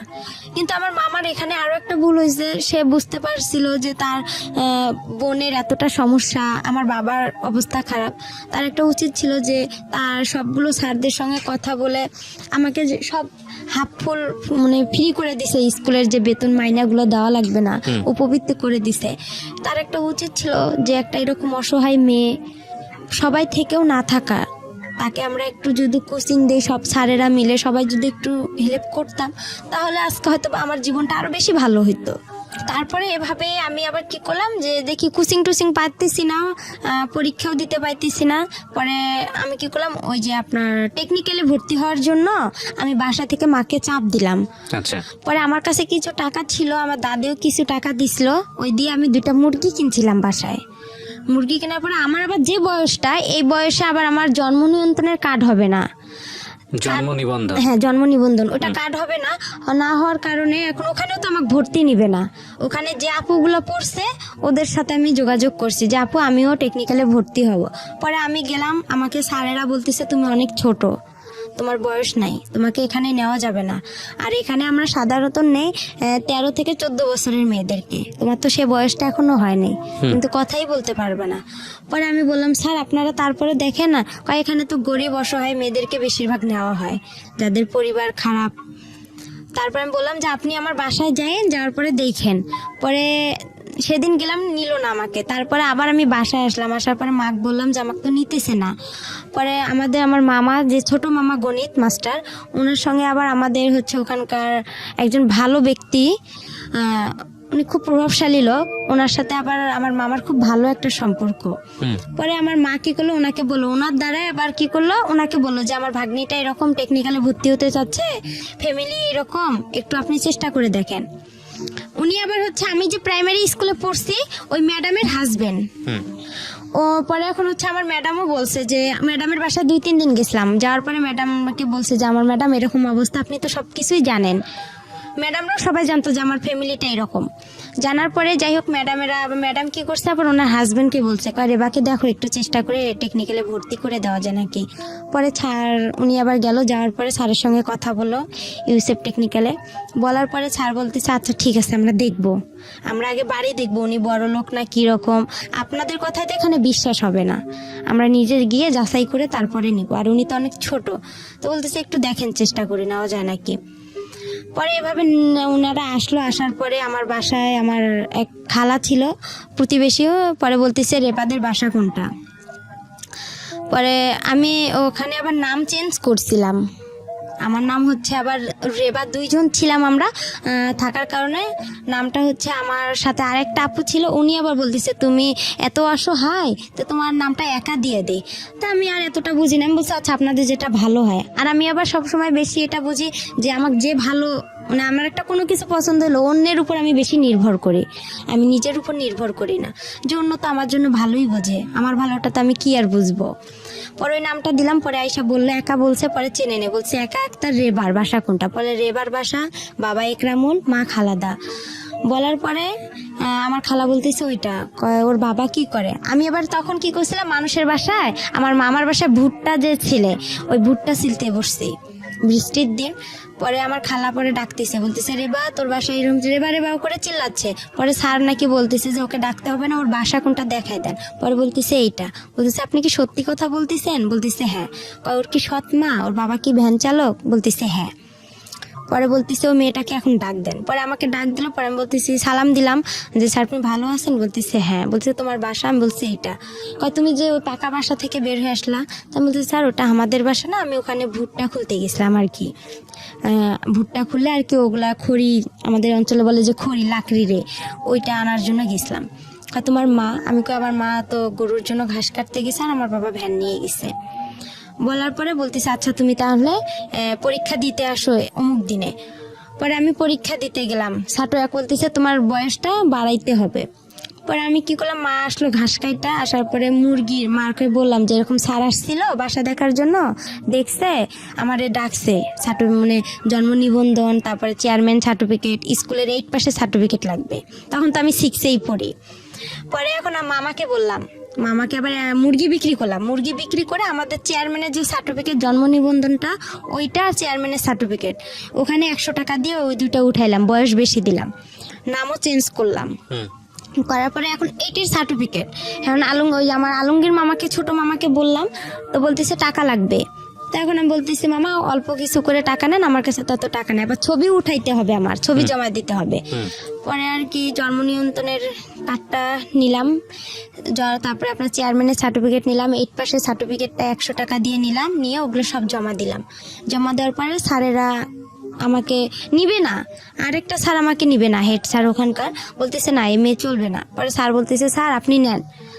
আমার জন্য ওই স্যার অনেক রিকোয়েস্ট করছে স্যারকে, তারপরে উনি আমাকে নিল, নিয়ে আমি ট্রেডে ভর্তি হলাম, টেইলারিংয়ে আর কম্পিউটারে। ওখানে আবার 1 বছরের কোর্স, 6 মাস নিয়ে হচ্ছে আপনার মহিলাদের কাজ শেখায়, 6 মাস পুরুষদের কাজ শেখায়। ওখান থেকে আপনার আবার টাকাও দেয় ওরা, প্রতি মাসে 300 করে, খাতা কলম সবকিছু ফ্রি। ওকে, ওখান থেকে সবকিছু। পরে ওখানে আমি কাজ শিখলাম 1 বছর, 1 বছরে আমার 100 টাকা করে জমা থাকলো, 1200 টাকা। ওরা 400 করে দেয়, 100 করে ওখানে কাইটা রাখে। যখন আমরা ওখান থেকে বের হয়ে আসি তখন উনি 1200 টাকা স্যারেরা দিয়ে দেয়, আর ওনারা ওখান থেকে চাকরি দিয়ে দেয়। পরে আমি এভাবে পড়তেই থাকলাম, 6 মাস হয়ে গেল। হওয়ার পরে আমি যেই হোক আমাকে বাসা থেকে আমি যে টাকাটা খরচ করি, এই টাকাটা আমার বাবা মা হিসাব চায়, বলতেছে টাকাটা তুমি দাও। পরে আমি ওই টাকাটা দিয়ে কি করে, আমি একটু ক্রিম কিনি বা আমার যেটা খাইতে মন চায় আমি ওইটা খেয়ে ফেলি, টাকাটা আমি বাসায় দিই না। আর টাকাটা দিয়ে বাসায় দিই না, তখন ওখান থেকে আবার কি করি, মার জন্য আপনার ব্লাউজ কিনি, পেটিকোট কিনি। কিসের কাজ করতেন আপনি ওই সময়টা? ওখানে টেলারিং এর কাজ করতাম। টেলারিং কাজ করতেন, লেখাপড়া বন্ধ হয়ে গেল? হ্যাঁ, লেখাপড়া আমার টোটালি বন্ধ হয়ে ক্লাস 6 গেল। এ থাকা অবস্থায়? হ্যাঁ, ওকে, বন্ধ হয়ে গেল। হওয়ার পরে আমি ওখানে কাজ শিখতেছি, শেখার পরে ওখান থেকে কি করি, যে জামা কাপড় বানানো হয়, ওখান থেকে আবার বিক্রি হয়। তা আমি আবার কি করি, সবাই সবার মার জন্য নেয়, আমি আমার মার জন্য ব্লাউজ পেটিকোট এগুলো ওখান থেকে বানাই নিতাম টাকা দিয়ে। আমার যে টাকাটা পাইতাম আমি প্রতি মাসে, 1 মাস পার পর 300 টাকা, ওইটা দিয়ে আমি কি করলাম, আমার মার জন্য ব্লাউজ নিতাম, এটা নিতাম, আমার ভাইয়ের জন্য নিতাম, বা মাঝে মধ্যে বাসায় খাবার টাবারও নিয়ে আসতাম। এভাবে আমার কয়েকটা দিন চলে গেল প্রথম নতুন ভর্তি অবস্থায়। যাওয়ার পরে তারপরে আবার কি করলো, আমি হচ্ছে ওখানে আমার যে ওই আমার মার সৎ মার বড় ভাইয়ের ছেলে, নাম ওর হচ্ছে আলামিন। তখন এখন আমি আবার কি করলাম, আমার ছোট অবস্থায় আমি আবার রিলেশন, মানে এতটা বুঝতাম না, কিন্তু ভালো লাগতো। আলামিনের আগে হচ্ছে ওখানে আরেক মামাতো ভাইয়ের সাথে, তার সঙ্গে আর কি আমার সম্পর্ক হয়ে যায়। ও হচ্ছে টেকনিক্যালে পড়ে, ও আগে বের হইছে, পরে বের হওয়ার পর ওই আমাকে ওখানে ভর্তি করাইছে, মানে খোঁজ দেওয়া হয়েছে যে এখানে ইউসেফ টেকনিক্যাল হয়েছে। পরে ওই ছেলে আর কি, ওর সাথে আমার কয়েকদিন কথা হয়, হওয়ার পরে এটা নিয়ে আমার বাসায় খুব অশান্তি শুরু হয়। আমার মা আমাকে অনেক মারধর করে। আর আমি যে টেকনিক্যালে আপনার সকাল আমার 8টা বাজে মানে ক্লাস শুরু হইতো, আমি সকালবেলা উঠতাম, উঠে আপনার আরবি পড়তে যাইতাম, মুক্তব বলে, মুক্তবে যাইতাম, ওখান থেকে এসে আবার বাসায় প্লেট ঘরটা ঝাড়ু দিতাম, আবার গোবর যে উঠায়, আমাদের গরু ছিল, গোয়াল ঘর, এগুলো পরিষ্কার করতে হ্যাঁ হবে। এগুলো সম্পূর্ণ কাজ করতাম, করে ভাত পাইলে পাইতাম, না পাইলে এভাবে আমি অনাহারে চলে যাইতাম। আর আসতাম 1টা বাজে, 1টা বাজে আসায় আমি আবার কি করতাম, উঠান ঝাড়ু দিতাম, সব কাজকর্ম করে তারপরে একটু ভাত খাইতাম, খাইয়া যদি একটু বিশ্রাম নিতাম, মা চিল্লাচিল্লি করতো, অনেক গালাগালি করতো, খারাপ ভাষা করে। ওকে। পরে বলতো যে, আর ওই ছেলের সাথে আমাকে যখনই একটু দেখতো তখনই আমার মা মনে করতো যে আমি কি না কি করে ফেলছি, আইসে আমাকে মনে করেন হাতে যদি পাশুন থাকতো পাশুন দিয়ে মারতো, লাঠি পাইতো লাঠি দিয়ে মারতো, খুবই অশান্তি শুরু করতো আমার ওই মা। ওকে। আর আমি ভালো ঠিকভাবেও আমার মা আর বাবার কাছে আমি এমন কিছু পাইনি যে তারা আমাকে আদর দিছে, ভালোবাসা দিছে, মানে এতটুকু পাইনি। আমি যে মার যে মা, আমি ওনার কাছ থেকে সবসময় একটা জিনিস চাইতাম, যে উনি যখন ওনার সন্তানকে ভাত উঠায় খাওয়াইতো ভাইয়া, তখন আমার খুব ইচ্ছা করতো যে আমাকেও মা ভাত উঠায় খাওয়াবে। আমি তখন বলতাম যে আমারও একটু খাওয়ান, সে ঘৃণা করতো, আমার মুখ থেকে ভাতটা পড়বে বা তার ছেলেরে খাওয়াবে, সে চাইতো না। আর যখন ওই ছেলেটার সঙ্গে আমাকে দেখতো তখনই খুব মারধর করতো, আমার ওই ছেলেটার মাও আমাকে অনেক বকাবকি করতো। আর আমি পারতাম না, যে আমি আবার চিন্তা করতাম যে ছেলেটাকে বিয়ে করলে হয়তো বা, আমি এতটুকু বুঝতাম না যে ছেলেটার সাথে আমি কথা বলে হয়তো বা মান সম্মান শেষ হবে বা এগুলো কিছুই বুঝতাম না। কিন্তু জাস্ট ভালো তারা- লাগতো এটাই। হ্যাঁ জাস্ট ভালো লাগতো, কিন্তু এরা কেউ বুঝতো না। Okay. এরাই এটা নিয়ে সবসময় বাড়াবাড়ি করতো। আর আমার মা বাবা কোথাও যাইতো, আমার ঘরে তালা মাইরা যাইতো। আর আমি সব কাজ করছি সৎ মায়ের, আমার এমন কোনো ভুল ছিল না। সে আমাকে শাসন করছে ঠিক আছে, কিন্তু এরকম করে শাসনটা আসলে তার ঠিক হয়নি। সে আমাকে পারতো, বুঝাই বলতে পারতো, কিন্তু সে মারলে যে আমাকে মারধর করবে আর আমি বুঝবো, এটা কিন্তু ঠিক না। বন্ধ হওয়ার পরে আমি আমার ওখানে টেকনিক্যালে আমার 3 মাস হওয়ার পরে আমি কাজটা আমার রানিং হয়ে যায় ওখানে। ওকে। কাজ রানিং হওয়ার পরে আমার মামি হচ্ছে বলতো যে, এরকম এক মামি বলতো যে তুই তো অনেক বড় হয়ে গেছিস। তখন একটা ফোন কিনলাম আমি চুরি করে, ওই আলামিনের বোন ছিল ফেন্সি, ও আবার হচ্ছে অনার্সে পড়তো কারমাইকেলে। পড়ার পরে ওই আপুর সাথে আবার আমার বেশি একটু ভালো সম্পর্ক ছিল। ও কিছু করলে আমাকে এসে বলতো, কোথাও গেলে আমাকে নিয়ে যেত, মানে আমাকে খুবই ভালোবাসতো, আদর করতো ওই মামিরা, আলামিনের বাবা মা, ওর বোন, ওখানেই বেশিরভাগ খাওয়া দাওয়া হইতো। তারপরে এভাবে আমাকে ওই মামি আবার বলতেছে, ফোন কিনলাম, কেনার পরে ওই ফেন্সি আপুর সিমটা আমার কাছে ছিল, ওই সিমে আবার ছিল ওর আলামিনের নাম্বার। আচ্ছা।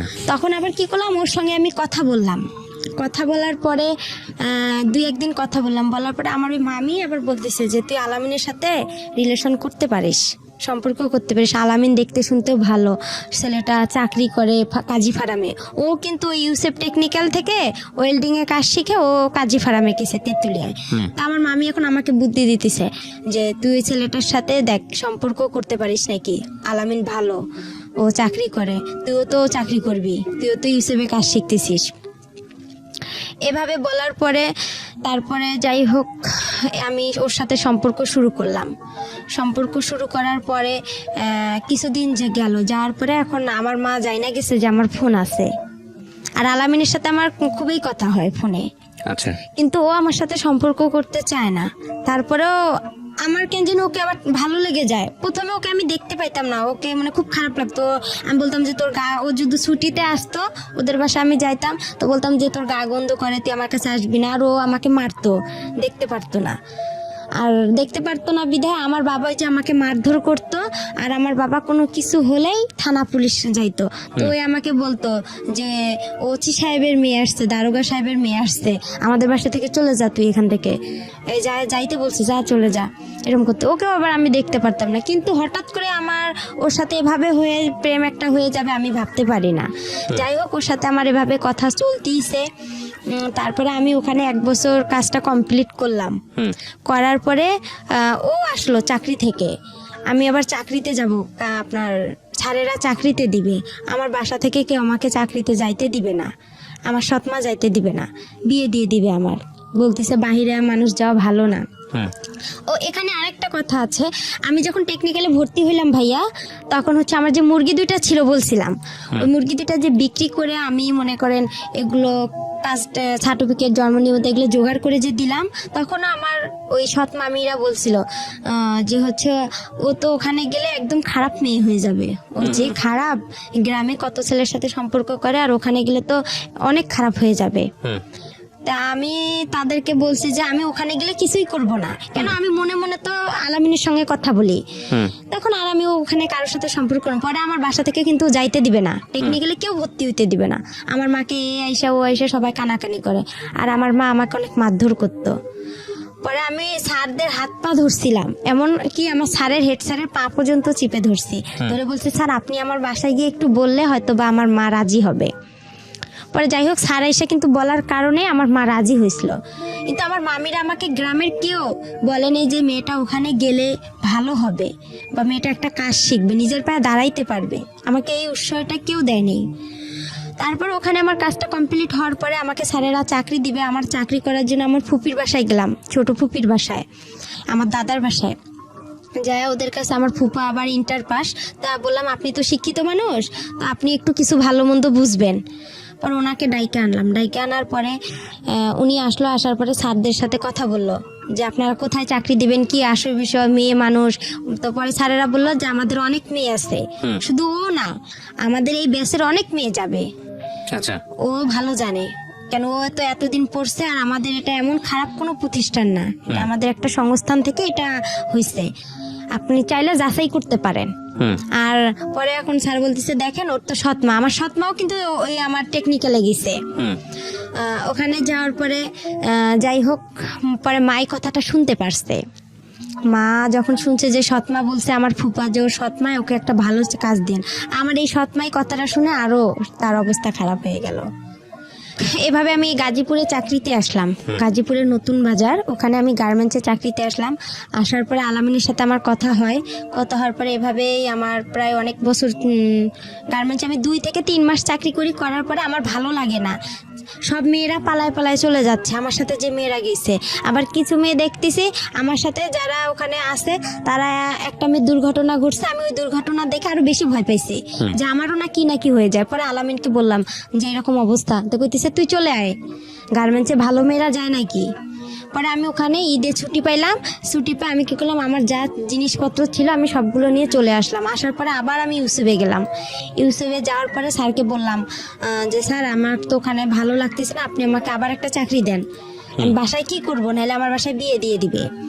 পরে আলামিনও ছুটিতে আসলো, আসার পরে স্যারকে বলতেছে একটা মেয়ে আছে সেলিনা না, ওর সাথে তুমি কন্ট্যাক্ট করো, কন্ট্যাক্ট করলে দেখো একটা চাকরি পাইতে পারো। ও নারায়ণগঞ্জে ডাচ বাংলা প্যাক লিমিটেডে চাকরি করে, ওখানে ভালো ব্যাগের কোম্পানি, ওখানে যাও। পরে ওই মেয়েটার সাথে আমি যোগাযোগ করলাম, করার পরে মেয়েটা আমাকে নিয়ে গেল, আমি বলতেছি আপু আমাকে নিয়ে যাও। পরে আমার বাবা কি করলো, ওই মেয়েটা আমি ও ফির আরেকটা ওর বোনকে নিল, নেওয়ার পরে 3 জনে আমি চলে আসলাম নারায়ণগঞ্জে আসার পরে ওখানে আমার কয়েকটা দিন ডিউটি করলাম, 1 সপ্তাহ ডে 1 সপ্তাহ নাইট। ওখানেও আমার খুব কষ্ট লাগছিল, আমি ডিউটি করতে পারতেছি না, হঠাৎ করে নাইট করব, খুব ক্লান্ত লাগতেছে। বয়স কত আপনার যখন এই কাজগুলো করছেন? তখন আমার বয়স হাইয়েস্ট হইলে আমার বয়সটা আমি বলতে পারবো না, কিন্তু কোন ক্লাসে পড়ার বয়স? 6-এ। 6-এ থাকা অবস্থায় ঘটনাগুলো ঘটছে। 6-এ তখন 1 বছর আমার গিয়ে হয়ে গেল, তাহলে 7 ক্লাস 6-7 এর বয়স। 7 বয়সের কথা। তখন এইভাবে আর কি মনে করেন ওখানেও যে ডিউটি করলাম, করার পরে এখন আমার বাবা বাসা থেকে আমার ফোন গেল, যাওয়ার পরে আমি ফোন গেল, আমার আলামিন ফোন দিল, দিয়ে বলতেছে তোর বাবা মা সারাসারি হয়ে গেছে। আচ্ছা, আমি শুনে অবাক হয়ে গেছি, আমি খুব মানে ভেঙে পড়ছি। ভেঙে পড়ার পরে আমাকে ওই আপু সেলিনা আপু বলতেছে যে তোমার কি হয়েছে একা। তো আমি বলতেছি আপু এরকম বিষয়, আমি এখন কোথায় যাব। আমি তাকে পুরো ঘটনাগুলো বললাম, তার সেও কষ্ট পাইতেছে, বলছে আচ্ছা তুমি কোনো টেনশন করো না, আমার বাসা আছে, তুমি এখানে চাকরি করতে থাকো। পরে আমি টেনশন আর চাকরি করতে পারি না। আর আলামিনের সঙ্গে আমি দিন রাত কথা বলি, মানে রাতের 8টা বাজে যদি ওর সাথে আমি কথা ধরি, আপনার দেখা যায় যে আমি ভোর 6টা পর্যন্ত ওর সাথে কথা বলতাম। আর কিন্তু ডিউটিতে যাইতে পারতাম না, পালায় থাকতাম, আমি ডিউটি করতে পারতাম না। আবার ওই হোটেলের যে খাবার আমাদেরকে কোয়ার্টার দিছিল, মেসের আন্টিদের খাবার আমি খাইতে পারতাম না। বাইরে থেকে যে খাবার কিনে আনবো, আয়না ঘরে রাখতাম, রান্না করতে পারতাম না, সিরিয়াল দেওয়া লাগতো। যাই হোক, এভাবে করে আমার ওখানে 1 বছর চলে গেল। কিন্তু ওখানে আমি কারোর সঙ্গে রিলেশন করলাম না। আমাকে অনেক ছেলে প্রপোজ করলো যে তুমি বিয়ে করো, স্যারেরাও খুব হেল্প করছিল যে আমরাই তোমাকে বিয়ে দিব। পরে আমি বলছি যে না, আমার বিয়ে হয়ে গেছে। আমি মিথ্যা কথা বলছি যে আমার বিয়ে হয়ে গেছে এরকম। ওই ছেলে এখানে ও টেকনিক্যাল থেকে পাশ করে ওয়েল্ডিং থেকে আপনার কাজী ফার্মেও চাকরি করে, আমি সম্ভব না। পরে আমি এভাবে ডিউটি করতে পারি না। পরে আলামিনের সঙ্গে কিন্তু আমার মানে চুপে চাপে দেখা হয়।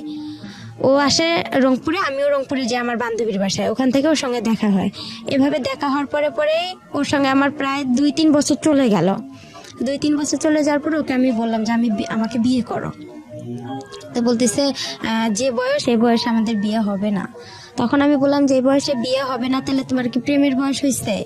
প্রেম করতে বলছে হ্যাঁ, আমার প্রেমের বয়স হয়েছে, আমার বিয়ের বয়স হয়নি।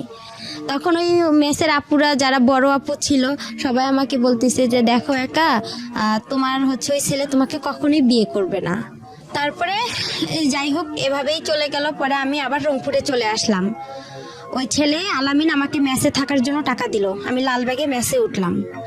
ডাইরেক্ট রংপুর থেকে সেলিনা আপু, যে আপু আমাকে নারায়ণগঞ্জে নিয়ে গেছে, ওই আপুর বাসায় আসলাম।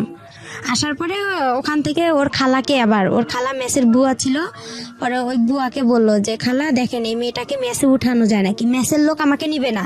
মালিক বলতেছে মেয়ে তো পড়াশোনা করে না, আর আমাদের এখানে যারা পড়াশোনা করে তার ভার্সিটির মেয়েরা এখানে হোস্টেলে থাকে, এ কিভাবে থাকবে, আর এর টাকা কে দিবে? পরে খালা আবার বলতেছে দেখেন ওই মেয়ের বিয়ে হয়ে গেছে, শ্বশুর বাসা থেকে মেনে নিচ্ছে না, আপনি দেখেন একটু। পরে যাই হোক, উনি আমাকে উঠাইলো। উঠার পরে 2-3 মাস আমাকে আলামিন মেসের সিট ভাড়া দিল, আমার খাওয়া খরচ দিল। পাশে আবার ওখানে থাকতে থাকতেই পাশের রুম লাবণী আপু আছে, লাবণী আপুর সাথে আমার খুব পরিচিত, উনি আবার রোকেয়া ভার্সিটিতে পড়ে। পরে আপুকে সব কথা বললাম। পরে আপু বলতেছে ওই ছেলে তোমাকে কখনোই বিয়ে করবে না, ও একটা ফালতু ছেলে, তুমি এসব বাদ দাও। পরে আমার কাছে একটা টাচ ফোন ছিল, ওই ফোনে ওর সাথে কথা হয়। পরে কিছুদিন ওর সাথে আমি কথা বন্ধ রাখি। ও আমাকে লাস্ট টাকা দিয়ে গেছে মেসের ভাড়া, দিয়েও আমার আর ফোন ধরে না। ওকে বলছিলাম যে তুমি আসো রাজবাড়িতে, আমি দেখা করব, আমার ভালো লাগতেছে না, আর একা একা থাকি, আরও খারাপ লাগে। সব আপুরা চলে যায়, আমি মেসে একাই থাকতাম ভাইয়া। পরে ওকে ডাকলাম, ও আসে না, ও ফোন বন্ধ করে রাখছে। পরে ওর খালাতো বোনের কথা বলে, দেখছো মরিয়ম অনেক ভালো, আমার ভাত উঠায় খাওয়ায়, এটা খাওয়ায়, ওটা খাওয়ায় অনেক। পরে এইভাবেই ওর সাথে ওর বন্ধুকে বলা হয় সব কথা, যে ও এরকম করতেছে কেন, ও আমার সাথে কি, ও আমাকে বিয়ে করবে কি করবে না। এর ভিতরে আমি কাজী অফিসেও গেছিলাম যে বিয়ের খরচ কত টাকা লাগবে বা কি বিষয়। তারপরে ও আমার ফোন বন্ধ করে রাখছিল, ওর সিমটা একদম বন্ধ করে রাখছিল বা চেঞ্জ করছিল। এরপরে ওর কথা হয় না। পরে লাবণী আপু কি করলো, ওখান থেকে আমাকে আরেকটা মেসেজ দিল, ওই মেসেজ সিট ভাড়া বেশি। পরে বলতেছে তুমি এই মেসেজ সিট ভাড়া কম আছে, ওখানে যা 2-1 মাস থাইকে পরে চাকরি একটা খুঁজা, যে কোনো একটা দেখা যায় পার্লারের কাজ পাইলে তোমার আর কোনো সমস্যা নাই। পরে মেসে গেলাম, ওই মেসেও আর আমাকে নিচ্ছে না, বলতেছে তোমার বাসা কই কি কই। পরে আমি ঠিকানা দিলাম, আমার বাসা নীলফামারী, আমি হচ্ছে মডেলে পড়ি। এই ঠিকানা অনুযায়ী আমি ওখানে থাকলাম। থাকার পরে 1 মাসও থাকলাম না। থাকার পরে লাবণী আপুর সাথে আবার যোগাযোগ করলাম যে আপু দেখেন। পরে পার্লারের কাজের জন্য লাবণী আপু, আমি আর একটা আপু, হাসি আপু ছিল, 3 জনেই ওরা আমার একটা চাকরির জন্য খুব চেষ্টা করলো। পরে সারাদিন হাঁটাহাঁটি করলাম, কোনো পার্লারে নিচ্ছে না আমাকে, আমি কাজ জানি না, আর ছোট মানুষ, বলতেছে ও কি কাজ পাবে, এ বয়সেও কাজ পাবে না। পরে এই কথা বলার পরে আমি আবার কি করলাম, ওরা লাবণী আপু বলতেছে একটা পাইলাম, পার্লারে একটা কাজ পাইলাম, ওনার নাকি মেয়ে নাই। তো বলতেছে আমারও তো মেয়ে নাই, আর আমি যে মেয়ে পার্লারে কাজ করে উনিও ধর্ম মেয়ে ওনার। তো বলতেছে আচ্ছা ওই মেয়ে আবার আমাকে নিবে না, যার পার্লার সে আমাকে নিবে না। বলতেছে না আমি তোমাকে নিব না। প্রথমে বলছে নিবে, তারপরে বলতেছে যে না নিবে না। পরে এখন আমি যে বলছে নিবে, তে আমি কি করলাম, তাড়াতাড়ি করে মেসে গেলাম, গিয়ে আমার যে বালিশ খেতা ছিল, কাপড় চোপড় ছিল, আমি ওগুলা নিয়ে রিক্সা নিয়ে তাড়াতাড়ি করে ওনার বাসা রওনা দিলাম। লাবণী আপু বলতেছে আচ্ছা তুমি দ্রুত চলে আসো, যখন না নিবে ওরা তো আর তোমাকে বের করে দিতে পারবে না, ওখানেই থাকবা তুমি। পরে আমি চলে আসলাম, হাফ রাস্তায় আসছে, ওই আপু আমাকে ফোন দিছে, দিয়ে বলতেছে যে না তুমি আইসো না, তোমাকে আমি নিব না, আমার লোক আসছে। পরে আমি বলছি আপু আমি তো বাসায় আপনার এসে গেছি, লালবাগ রেলগেটে ওনার বাসা। পরে আমি ওনার বাসা উঠলাম, ওনার বাবা মা খুব ভালোবাসলো আমাকে, বলতেছে আমাদের মেয়ে নাই, একটা মেয়ে তুমি আর একটা মেয়ে, আমাদের 2টা মেয়ে হয়ে গেল এখন। এভাবে বলার পরে ওখানে 2-3 দিন আমি পার্লারে, উনি আমাকে মানে কাস্টমার আসে ওদের আমি একটু খেয়াল রাখি, কাজ করি, ঝাড়ু টাড়ু দেই। এভাবে যাওয়ার পরে রাতে একদিন আলামিন আমাকে ফোন দেওয়ার পরে বলতেছে তুমি কি মরো নেই? তা আমি বলছি আমি তো বিষ খাইতে ধরছিলাম, আমি মিথ্যা কথা বলছি যে আমি বিষ খাইছিলাম, এরকম অনেক পুলিশ আসছিল, আমি তোমার নাম বলে দিছি ওকে আর কি এভাবে বলছি। ওই আমার পাশে যে ওই আপুর ফির একটা মেয়ে শুয়েছিল, ও আবার কি অনেক রাতে কথা বলছে, 12টা-1টার দিক দিয়ে ওই কথাগুলো সম্পূর্ণ শুনে ফেলে সকালবেলা ওদেরকে বলে দেওয়ার পরে ওরা আমাকে আর রাখবে না বলছে। তখন আমি কি করলাম, লাবণী আপুর কাছে গেলাম। ওরাও ভয় পাইছে যে ওর যেহেতু ওখানে জায়গা হচ্ছে না, ও তো আমাদের কাছেই চলে আসবে। পরে আপুরা আর আমার ফোন ধরে না, আমি মেসে গেলাম, যার পরে বললাম সবকিছু। বলতেছে তুমি বাসায় চলে যাও, তোমার বাসায় চলে যাও। পরে ওখান থেকে আমি বাসায় চলে আসলাম, আমার মার কাছে আসলাম। আমার মার আবার কি করছে, আবার ওরা একসঙ্গে হয়েছে, এর মাঝে যে ছাড়াছাড়ি হয়েছে হওয়ার পরে তারা আবার একসঙ্গে হয়েছে, আমি কিন্তু জানি না। কিন্তু তাদের সাথে আমার 2-1 দিন কথা হয়েছে, হওয়ার পরে তাদেরকে আমি বললাম যে আমি তো এরকম নারায়ণগঞ্জ থেকে চলে আসছি। প্রথমে জিজ্ঞাসা করে তুমি কতগুলো টাকা ইনকাম করছো, আমার বাবা আর আমার মা জিজ্ঞাসা করে। তা আমি কই আমি তো অসুস্থ ছিলাম, আমি পারিনি ইনকাম করতে। তখন আমার মা কয় আমার ভাইয়ের ছেলের সাথেই তো সারাদিন কথা বলো, তো ইনকাম করবা কই থেকে? তখন আমি বললাম আমি অনেক অসুস্থ, আমি বাসায় যাব। পরে তারা বলতেছে আচ্ছা ঠিক আছে আসো। পরে যাই হোক আমি বাসায় আসলাম, আসার পর আবার আমাকে ঢাকায় পাঠানো হইলো গার্মেন্টসে। আমার মা বলতেছে বাসা থেকে কি করবা? পরে ওখানে আমার এক চাচা চাচি আছে, ওনাদের কাছে গেলাম ভাই, আমি যাই ওখানে গার্মেন্টসে ভর্তি হইলাম। গার্মেন্টসে চাকরি পাইলাম না, হ্যাঁ চাকরি পাইনি, না পাওয়ার কারণে অনেক কয়েকদিন ঘুরলাম, আমাকে কোথাও নিচ্ছে না। ওখানেও বলতেছে আমি ছোট। ওখানে আবার কয়েকদিন থাকলাম, থাকার পরে ওখানেও এক ছেলেকে পছন্দ করলাম, যে আলামিন তো আমার সাথে সম্পর্কই করতেছে না, তো ওখানে আরেক ছেলেকে পছন্দ করছিলাম। এটা আমার দাদা বাড়ির এলাকারই, নাম রতন ছিল, ছেলেটা ইন্টারভার্স ছিল। ও আর কি বাসা থেকে রাগ করে গার্মেন্টসে কাজের জন্য গেছিল। পরে আমার সাথে দেখা হয়, ওকে আমি আর কি বলি যে আপনাকে আমার খুব ভালো লাগে, আমি আপনার সাথে রিলেশন করতেছি, আমি এইভাবেই ডাইরেক্ট ওনাকে বলছি। তো উনি আবার কি করছে, ওর যে ভাই ছিল, ওর খালাতো ভাই, ওর বাসার আমার বাসা একসঙ্গে, ও আবার আমার বড় আব্বার ছেলে হয়, ওর খালাতো ভাই। পরে ও বলছে ও তো আলামিনের সাথে এরকম হয়ে গেছে। পরে রতন বলতেছে না আপনি যেহেতু আগে রিলেশন করছেন আমার পক্ষে সম্ভব না। তখন ওটাও আমার ক্লোজ হয়ে গেল।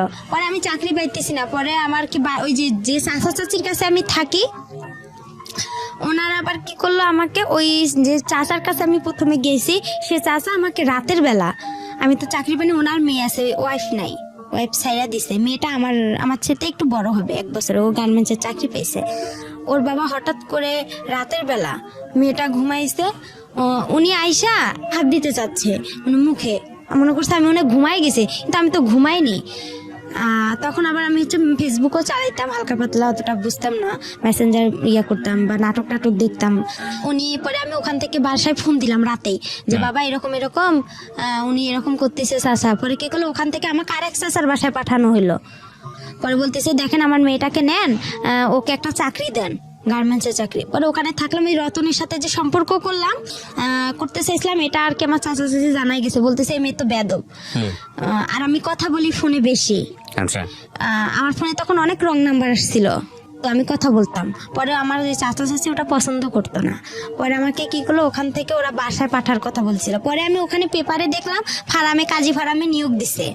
পরে আবার আমি ওদেরকে বললাম যে এরকম চাচি কাজী ফার্মে নিয়োগ দিছে, আমি এই চাকরিটা অনেকদিন ধরে করতে চাই, আমার খুব ইচ্ছা, এখানে নাকি অনেক স্যালারিও দেয় ভালো, কাজও কম। পরে যাই হোক ওখান থেকে এখন বাসায় আসবো, টাকা নাই গাড়ি ভাড়ার। পরে আলামিনকে ফোন দিছি যে আমি এরকম অবস্থায় আছি, আমার কিছু টাকা দেবো। আবার আমাকে 1500 টাকা দিছে, ওই টাকা দিয়ে আমার চাচা সহ আমরা বাসায় চলে আসলাম। বাসায় আসার পরে আমার মা বাবা অনেক অস্থির হয়ে গেছে, মানে আমাকে মারবে না ওরা কি করবে, মানে ওরা বুঝে উঠতে পারতেছে না। পরে কিছুদিন যাওয়ার পরে একটা আমি আপনার কাজী ফার্মে বললাম যে এরকম নিয়োগ আসছে, আমার চাচাকে আবার বললাম যে চাচা যাই হয়েছে, আমি রতনের সাথে যেটাই করছি, বা আপনার আমি হাত জোর করে আপনি বাসায় যা মা বাবাকে একটু বুঝা বলেন আমাকে যাতে একটু পরীক্ষাটা দিতে দেয়। আমার একটা ছাগল ছিল, ওই নারায়ণগঞ্জে যখন আমি আসলাম না ওখান থেকে ঢাকা থেকে, তখন ওই যে আলামিন যে আমাকে মেসেজ যে টাকাটা দিছিল, ওখানে আমার কিছু টাকা ছিল, ওইটার আমার একটা নাকের নথ ছিল, ওই নথটা বিক্রি করে আমি একটা ছাগল কিনছিলাম। তো এই ছাগলটা ছোট ছিল, অনেক বেশ বড় হয়ে গেছে, 5000-6000 টাকা হবে। পরে এখন আমি যে ফার্মে পরীক্ষা দিতে যাবো, আমাদের কাছে কিন্তু কোনো টাকা নাই। আমার মা আবার আসলো রংপুরে আমার নানার বাসায় বেড়াইতে, যাই হোক ওখানে আসলো, আসার পরে আমার বাবা আর আমি কি করলাম, পরীক্ষা দেওয়ার জন্য আমরা যাবো কুড়িগ্রামে। তারপরে আর কি হচ্ছে ভাইয়া মনে করেন এভাবেই গেল, যার পর পরীক্ষাটাও দিলাম, দেওয়ার পরে বাসায় আসলাম। বাসায় আসার পরে আমার ওই বাসায় রাজমিস্ত্রি এক কাজ করে আমার চাচার বাসায়, ছেলের বিয়ে হয়ে গেছে। বিয়ে হয়ে যাওয়ার পরে ওই ছেলের সাথে আর কি আমার মা আমার বিয়ে দেওয়ার জন্য খুব চেষ্টা করার পরে হচ্ছে আমি বলি যে না, আমি বিয়ে করব না। আমি তখন আমার একটা টাচ ফোন ছিল, ওটা বিক্রি করতে চাচ্ছি, যে বিক্রি করে আমি আর একটা ওই যে পরীক্ষা দিব, পরীক্ষার রেজাল্ট ভালো বের হলো, ওখানে আমি চাকরি করব। তো যাই হোক, ওটা আর হয়নি। পরে ছেলেটাকে দিয়ে আমার বিয়ের জন্য খুব চেষ্টা করেছিলাম আমি বিয়ে করবো। তখন আবার আলামিন আমার তার 2 দিন পরে ফোন দিছে। আলামিনের সাথে আমার কথা হয়েছে। কথা হওয়ার পরে আমার যে দাদি অন্ধ ছিল তাকে আমি রান্না করে দিতে গেছি। আমার বাবা আবার আমার দাদিকে পছন্দ করে না, রান্না করতে কেন গেছি এটা নিয়ে আমাদের বাসায় একটু হালকা পাতলা কথা হইতে হইতে মারধর শুরু হয়ে গেল। আমাকে বাসায় বৃষ্টি পড়ছে, আমাদের টিনের ঘর ছিল, বৃষ্টি পড়ে খাট ভিজে গেছে বিছানা। এখন আমার মা বলছে ওইটা উঠায় ফেলাও। তাই আমি বলতেছি এতটুকু ভিজাতে কিছু হবে না। এই সামান্য একটা কথা নিয়ে আমাকে তারা অনেক মারধর করলো, অনেক এমনভাবে মারধর করলো যা মানে গাছের যে মোটা ডালগুলো আছে ওই ডাল দিয়ে অনেক মারছে। মারতে মারতে আমি যে টিন ঘরের যে একটা কোনাচি থাকে, কোনাটা মানে টিনের 2 সাইড দিয়ে বের হয়ে আমি চলে গেলাম। মানে আমাকে লাঠি দিয়ে এমনভাবে ঘুতানো হচ্ছে যে আমার মানে শরীর মানে ছিদ্র হয়ে যাচ্ছে। এভাবে বের হলাম, হওয়ার পরে সকাল আমার কেউ আসলো না আগাইতে। পরে আমার বড় আম্মা বলতেছে মেয়েটারে এভাবে মাইরা ফেলাইতেছে, তুই দেখতেছিস না? আমার সৎমারে বললো, আমার ভাই আর সৎমা ভ্যানের উপরে বসে আছে, কেউ কিন্তু আমাকে আগাইতে যায়নি। পরে আমার ওই বড় আম্মা এসে দরজা, একরামুল তুই দরজা খোল, মেয়েটারে কি মেরে ফেলবি, এভাবে বলার পরে দরজাটা খুলে দিল। পরে সকাল হয়েছে, হওয়ার পরে আমি আবার কি করছি, আমার মার সাথে আবার সকালে আবার আমার বাবা ঝগড়া লেগে গেছে।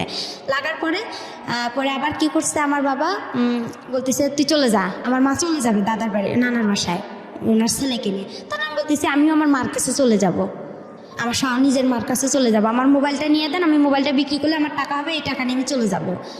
এভাবে বলার পরে দেখা যায় আমার বাসায় আর কি আমার ওই গ্রাম অঞ্চলে আমার যে দাদা ছিল বিচারক, উনি এসে আর কি যাই হোক করতেছে, দরকার নেই কেউ কারো কোথাও যাওয়ার দরকার নেই, একরাম তুই ভালো হ, মেয়ে এখন একটু বড় হয়েছে, বিয়ে শাদীর ঘর আসবে, এখন তুই ভালো হ। হওয়ার পরে এভাবেই যাই হোক হয়ে গেল। হওয়ার পরে চুপচাপ সবাই সন্ধ্যা লাগছে, সন্ধ্যার সময় আমার বাবা দোকানে গেছে, ভাই বাহিরে, মা রান্না করতেছে। আর আমার মা আবার ওই যে রংপুরে আমি যেদিন পরীক্ষা দিতে গেলাম সেদিন আমার মা ওখান থেকে ঘর বিক্রি করে 5,000 টাকা নিয়ে আসছে। ওখানে যে আমার আগের ঘর বাড়িগুলো ছিল রংপুরে নানার বাসায়, ওগুলো সব বিক্রি করে চলে আসছে ওরা। তখন ওই 5,000 টাকা নিয়ে আসছে। ওই 5,000 টাকা আমি কি করছি, ওই ছেলেকে আমার চাচিকে বলছে যে চাচি ওই ছেলেটাকে বলেন তো আমার আর মারধর ভালো লাগে না, আমার খারাপ লাগতেছে অনেক। খুব কান্না করছি তার কাছে। করার পরে সে পরে বলতেছে, আমি বলতেছি রানাকে বলেন, ওই যে ছেলে মিস্ত্রি ওর নাম ছিল রানা। পরে আমি বলতেছি রানাকে বলেন আপনি, দেখেন ও আমাকে আমার মার কাছে রেখে আসবে নাকি। কয় কি না, তুমি এই কথা বললে কি সে তোমাকে নিয়ে যাবে, তুমি বলতে হবে যে আমি তোমাকে বিয়ে করলেই সে তোমাকে আগে রেখে আসবে, আর 5,000 টাকা দিয়ে কি হবে। এই কথা বলে আমি বলতেছি আচ্ছা ঠিক আছে, আমার নাকের নটটা আছে, এটাও আপনার কাছে রাখেন, এটা আপনি বিক্রি করে নিন। আমি ভাবলাম যে সবারই তো একটু না একটু লোভ আছে। পরে এভাবে সন্ধ্যা লাগছে, আমার সবাই দিক ওদিক হয়েছে, আমি 5,000 টাকা নিচ্ছি। আর আমার ব্যাগের কাপড় চোপড় আগে থেকে আমার ওই চাষির ঘরে ছিল, ওই কাপড় চোপড় নিয়ে ছেলেটা আসছে সন্ধ্যার দিক দিয়ে। ছেলেটা আগে থেকেই বাহিরে ছিল, ও মানে সাইকেল নিয়ে। পরে ওই ছেলেটা আসছে সন্ধ্যার দিক দিয়ে আমি ছেলেটার সঙ্গে চলে গেছি। ছেলেটা অনেক দূরে মানে ভয় পাচ্ছে। আর আমার আব্বু একটু মানে পুলিশ থানা এরিয়া করতো, আওয়ামী লীগ করতো। পরে সে কী করছে, আবার খবর পাইছে সঙ্গে সঙ্গে যে আমি বাসা থেকে খোঁজাখুঁজি করছে আমাকে। মা দেখছে এসে টাকাও নাই, আমি তো পালাই আসছি। পরে ছেলেটা অনেক দূরে সাইকেল চালাইতে এক বাসায় এসে বলতেছে একে একটু ভ্যানে উঠাই দেন। পরে আমাকে ওখানে আবার অনেক পুলিশ গ্যাঞ্জাম হচ্ছে রাস্তায়। ছেলেটা আবার খুব ভয় পেত, মানে একটু মূর্খ ছিল, খুব পুলিশ ভয় পেত। পরে বলতেছে উনারা আবার কী করলো, আমাকে ভ্যানে উঠে হাফ রাস্তা পার করে দিল, যে জায়গাটা গ্যাঞ্জাম। পরে ওই জায়গাটা আমি গেলাম, যাওয়ার পরে ছেলেটা আবার আমাকে সাইকেলে উঠে নিল। নেওয়ার পরে সে অনেক জোরে সাইকেল ছাড়ছে। পরে আমি রাস্তায় পড়ে গেছিলাম, ঘুরতে ঘুরতে অনেক দূরে চলে গেছিলাম, মাথায় ব্যথা পেয়েছিলাম, কোমরেও আঘাত পেয়েছিলাম। হ্যাঁ, পরে হওয়ার পরে সে আমাকে তার মামির বাসায় নিয়ে গেল। নিয়ে যাওয়ার পরে তার মামাতো বোনেরা আমার ব্যাগটা খুলে দেখলো কি আছে। যখন 500 টাকা নোট ছিল, গ্রাম অঞ্চল, 5,000 টাকা পেয়েছে তারা মানে খুবই একদম খুশি হয়ে গেল। পরে আমি বলতেছি যে আমার মাথায় পানি ঢালা হলো, আমাকে পানি খাওয়ানো হয়েছিল। হওয়ার পরে আমি একটু হালকা ভালো লাগতেছিল। পরে বলতেছে ছেলেটা আমার ঘরে একা, ওরা সবাই বের হয়ে ছেলেটাকে আমার ঘরে রেখে আসছে। পরে ছেলেটা আমার গায়ে টাচ করতে চাচ্ছে। আমি বলতেছি আপনি আমাকে টাচ করবেন, কারণ আপনাকে আমি বলছি যে আমার মার কাছে রাখতে হবে। তো বলতেছে আপনি না বলছেন আপনার চাচিকে বিয়ে করবেন আপনি আমাকে। আমি বলতেছি আমি তো একটা ছেলেকে সম্পর্ক করি, আমি একটা ছেলেকে খুব ভালোবাসি, আর আমি আপনাকে বিয়ে করতে পারবো না, আর আপনাকে আমার ভালো লাগতে হবে। আমি তাকে এভাবে বুঝাই বলছি। আপনি কেন বুঝতেছেন? আমার সৎ মাও তো আপনার সাথে বিয়ের কথা বলছে, আমি তো বলেই দিচ্ছি যে না আমি আপনাকে বিয়ে করতে পারবো না। তারপরে বলতেছে যদি না হয়, তার মামা বলতেছে, আমার মামা শ্বশুর বলতেছে তাহলে তোমার বাবাকে ডাক দিব। পরে আমি বলতেছি বাবার যদি ডাক দেয় তাহলে তো আমার অবস্থা আরও খারাপ আছে, তাহলে আমার এই দুনিয়াতে রাখবে না, তাহলে আমার কি হবে। পরে এখন ওই রাতেই যাই হোক ওরা আমাকে ওই রাতের 1টা বাজে ওরা আমাকে কাজী অফিসে নিয়ে গেল, নিয়ে যেয়ে ওখানে আমার বিয়ে করাবে।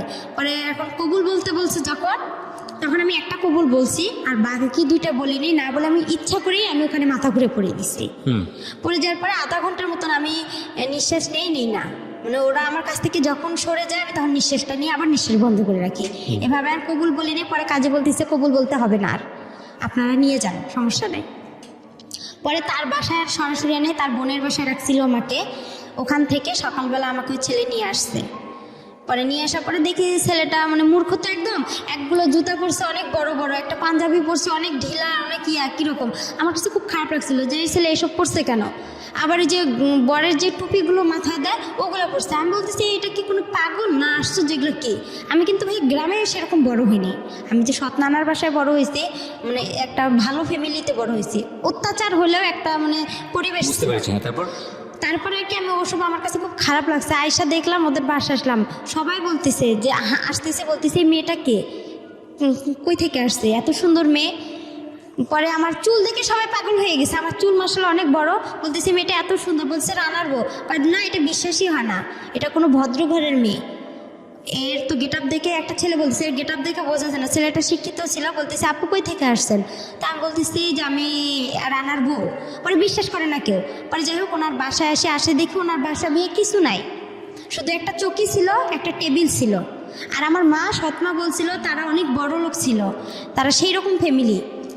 পরে যাই হোক এভাবে যাওয়ার পরে তার সাথে আমার 5-6 দিন, কিন্তু তাকে যে আমি টাচ করতে দেইনি। আমি এখানে একটা কথা বলি আপনাকে, এই ছেলেটার নাম ছিল রানা। জি। এর সঙ্গে বিয়েটা দিল কে তাহলে আপনার? এই আমি যে তার মামার বাসায় আসলাম, পালায় যে তার সঙ্গে আসলাম, তার মামার বাসায় উঠলাম, তারা যে আমার পরিচয়টা কিভাবে হয়েছিল রানার সঙ্গে? পরিচয়টা হয়েছিল আমাদের বাসার পাশে যে চাচার বাসা, সে ওনার সঙ্গে পালিয়েছিলেন কেন?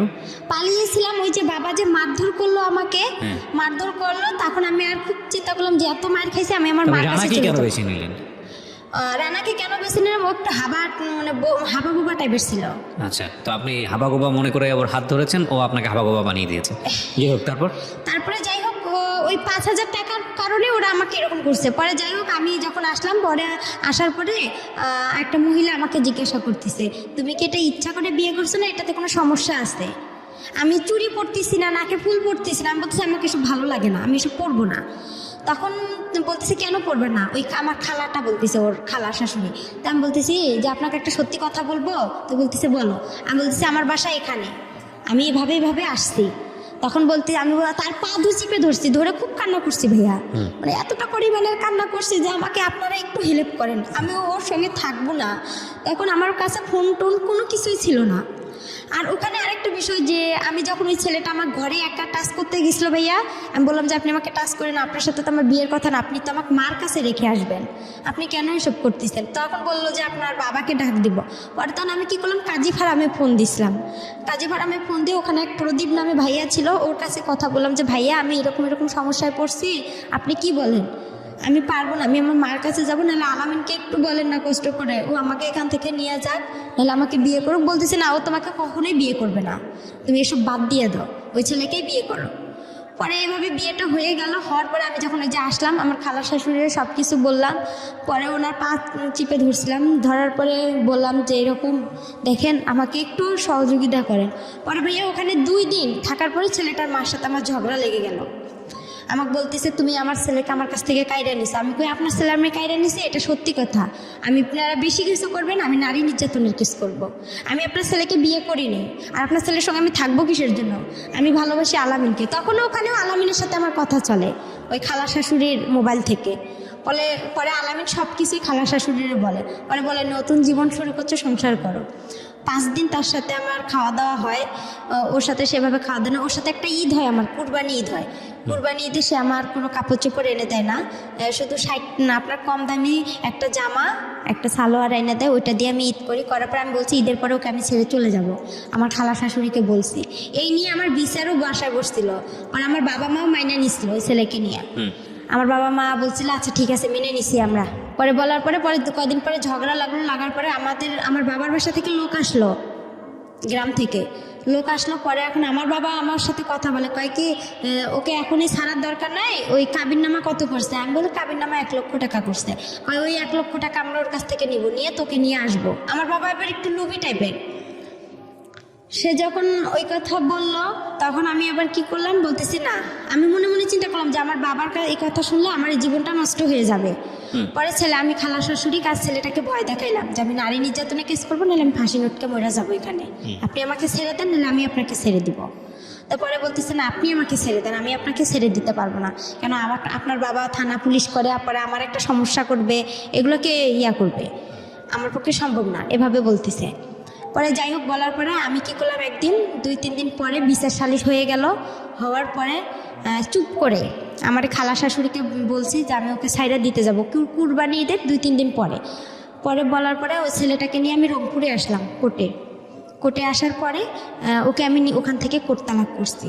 পরে ওখানে উকিল বলতেছে এই বিয়ে দিছে কে, এই বিয়ে যে দিছে তার আগে জেল হওয়ার দরকার। পরে ওখানেও আমি খুব কান্নাকাটি করি তাদের কাছে। কান্নাকাটি করার পরে ছেলেটা আবার কী করলো, আমার যে 5,000 টাকা ওরা নিছিল, আমি বলছি আমি তো আপনাকে ছাইরা দিতে গেলে আমার তো টাকা লাগবে, কিন্তু আপনি আমাকে ফুল টাকা 5,000 দিবেন, আমি ওই টাকা নিয়ে আমার যেখানে মন চায় আমি সেখানে চলে যাব। তখন তো আর আমার বাবা আপনার কিছু করতে পারবে না।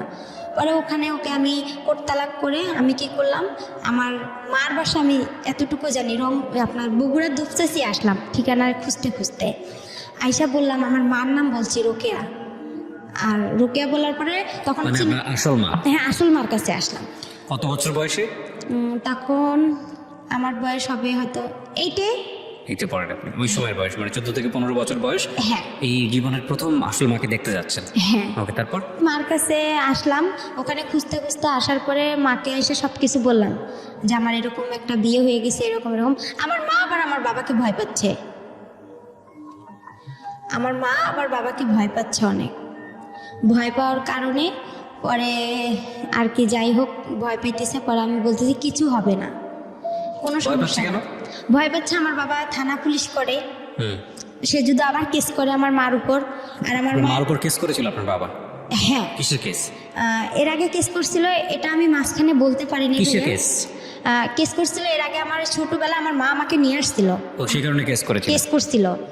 আপনার মায়ের জন্য ভয় পাচ্ছে যে তুমি আবার আসলা, এই কারণে আবার কেস টেস? হ্যাঁ, আবার কেস করে আমি এসব জড়াইতেছে না। আর আমার মা তখন আবার বিয়ে করতে চাচ্ছে। আপনি যখন গেছেন তখন বিয়ে করতে যাচ্ছেন? হ্যাঁ, আমার মা আবার বিয়ে করতে চাচ্ছে। ওকে, তারপর?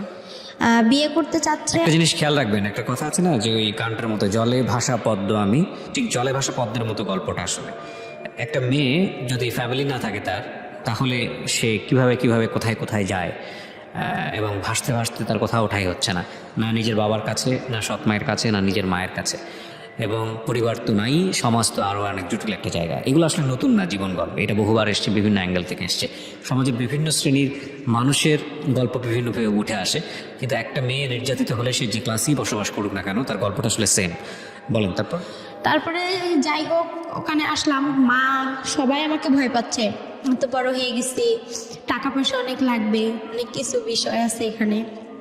তখন মা কি করলো, বলতেছে দরকার নাই। তখন আমার মার ফোনে আবার একজন ছেলে ফোন দেয়, তখন আরো বেশি কষ্ট লাগলো। আরে আমি তো মার বয়সের, এগুলো কাজ করার কথা আমার, আর এই কাজগুলো আমার মা করতেছে, খুব কষ্ট লাগছিল। লাগার পরে আমার মা কি করলো, আমার মামির কাছে পাঠাই দিল, খিলগাঁও তালতলা, এখানে আবার আমার মামি থাকে, উনিও গার্মেন্টস করে, ওখানে পাঠাই দিল। দেওয়ার পরে ওখানে মামির কাছে আসলাম। আসার পরে মামির ওখানে আসলাম, মামিও মনে করেন চাকরি করে গার্মেন্টসের। আর ওই মামির মেয়ে, ছোট মেয়ে আছে, উনি আবার হচ্ছে ডাক্তারি চাকরি করে, কিন্তু ওরা একটু লুবি টাইপের। আমার মা আবার রিং দিছিল আমার কানের। আমি যখন আমার নিজের মার কাছে গেলাম ভাইয়া, তখন আমার মা রিং, নুপুর দিছিল, একটা আংটি, চেন, মানে আর কি জিনিস, স্বর্ণের জিনিস দিছিল। তখন এগুলো আর কি করলো, আমার মামি বিক্রি করলো। আমি তো গার্মেন্টসে চাকরি পাইতেছি না, তখন চাকরি হচ্ছে না। পরে কি করলো, আমার সাথে খুব ঝগড়াঝাটি হয়ে গেল, খুব অশান্তি শুরু হলো। অশান্তি হওয়ার পরে আমার মামাতো বোনটার কাছে গেলাম, আমার মামাতো বোনের বিয়ে হয়েছে আবার ওখানেই, ওনার মেয়ের। পরে ওনার কাছে গেলাম, যার পর ওনার শ্বশুর শাশুড়ি আমার খুব ভালোবাসলো, অনেক আদর টাদর করে। থাকার পরে ওখানে দেখা যায় 1 মাস থাকলাম, থাকার পরে আমার চাকরি হচ্ছে না, মামি কি খাওয়ায় না খাওয়ায়, এই এক কথায় 2 কথায় তার সাথে আমার খুব অশান্তি শুরু হয়ে গেল। আর একটা জিনিস, আমার মামা আসতো, আমার মামার আবার ছিল 2টা বউ, বড় বউ ছিল, উনি আবার ছোট বউ, আমি ছোট বউয়ের কাছে ছিলাম, ওখানে আসতো। তো আমি যে ভাগ নিই, তারা যে একটা ফিজিক্যাল রিলেশন হতো, এটা আমার খুব খারাপ লাগতো। আমি তো তাদের মেয়ের বয়সে আমার সামনে করতো, আমি তো বুঝতাম, হালকা পাতলা বুঝতাম, কিন্তু তারা বুঝতো না যে আমি তার ভাগ্নি বা তার ননদের মেয়ে। এগুলো আমি কি করতাম, আশেপাশে যে ভাড়াইটা ছিল তাদের কাছে বলতাম। তারা আবার কি করতো, অনেকে ভালো ছিল, অনেকে খারাপ ছিল। এটা নিয়ে আবার আমার মামির সাথে ঝগড়া হইতো। হওয়ার পরে 1 কথায় 2 কথা আমার মামি আমাকে বলছে তুই চলে যা। তখন আমি চিন্তা করছি আমি কই চলে যাব। তখন আমি কি করলাম, ওই যে আমার যে মামাতো বোন আছে, ওর বাসা হচ্ছে আপনার মগবাজারে, ওই মগবাজারে ওর আবার শাশুড়ির বাসায় পরের আরেকটা বাসা আছে, ওই আন্টিকে বললাম যে আন্টি এরকম এরকম ওখানে তো আমার হচ্ছে না, তা আপনি আমাকে এদিকে একটা মেস ভাড়া করে দেন, আমি যাই হোক যা বিক্রি করে হলেও দিব, আমার যা কাপড় চোপড় আছে বা যাই হোক মানুষের বাসায় কাজ করে হলেও থাকবো, কিন্তু ওখানে আমি থাকতে পারবো না। আর আমার মামির মানে কিছু রং ছিল। তারপরে যাই হোক এভাবে আমি ওখান থেকে ওখানে আরেকটা বাসায় আসলাম। আসার পরে ওখানে আর আমি কি বিদেশ যে মানুষ পাঠায়, বিদেশ বাসা পাইলাম, মামির বাসা থেকে আরেক মেসে আসলাম। ওই মহিলা আবার আমাকে নিবেন, ওখানে আমার মামাতো বোন আমাকে অনেক মারছিল, মারার পরে ওখানে আসলাম। আসার পরে আর কি যাই হোক ওখান থেকে আমি গার্মেন্টসের চাকরি পাইলাম।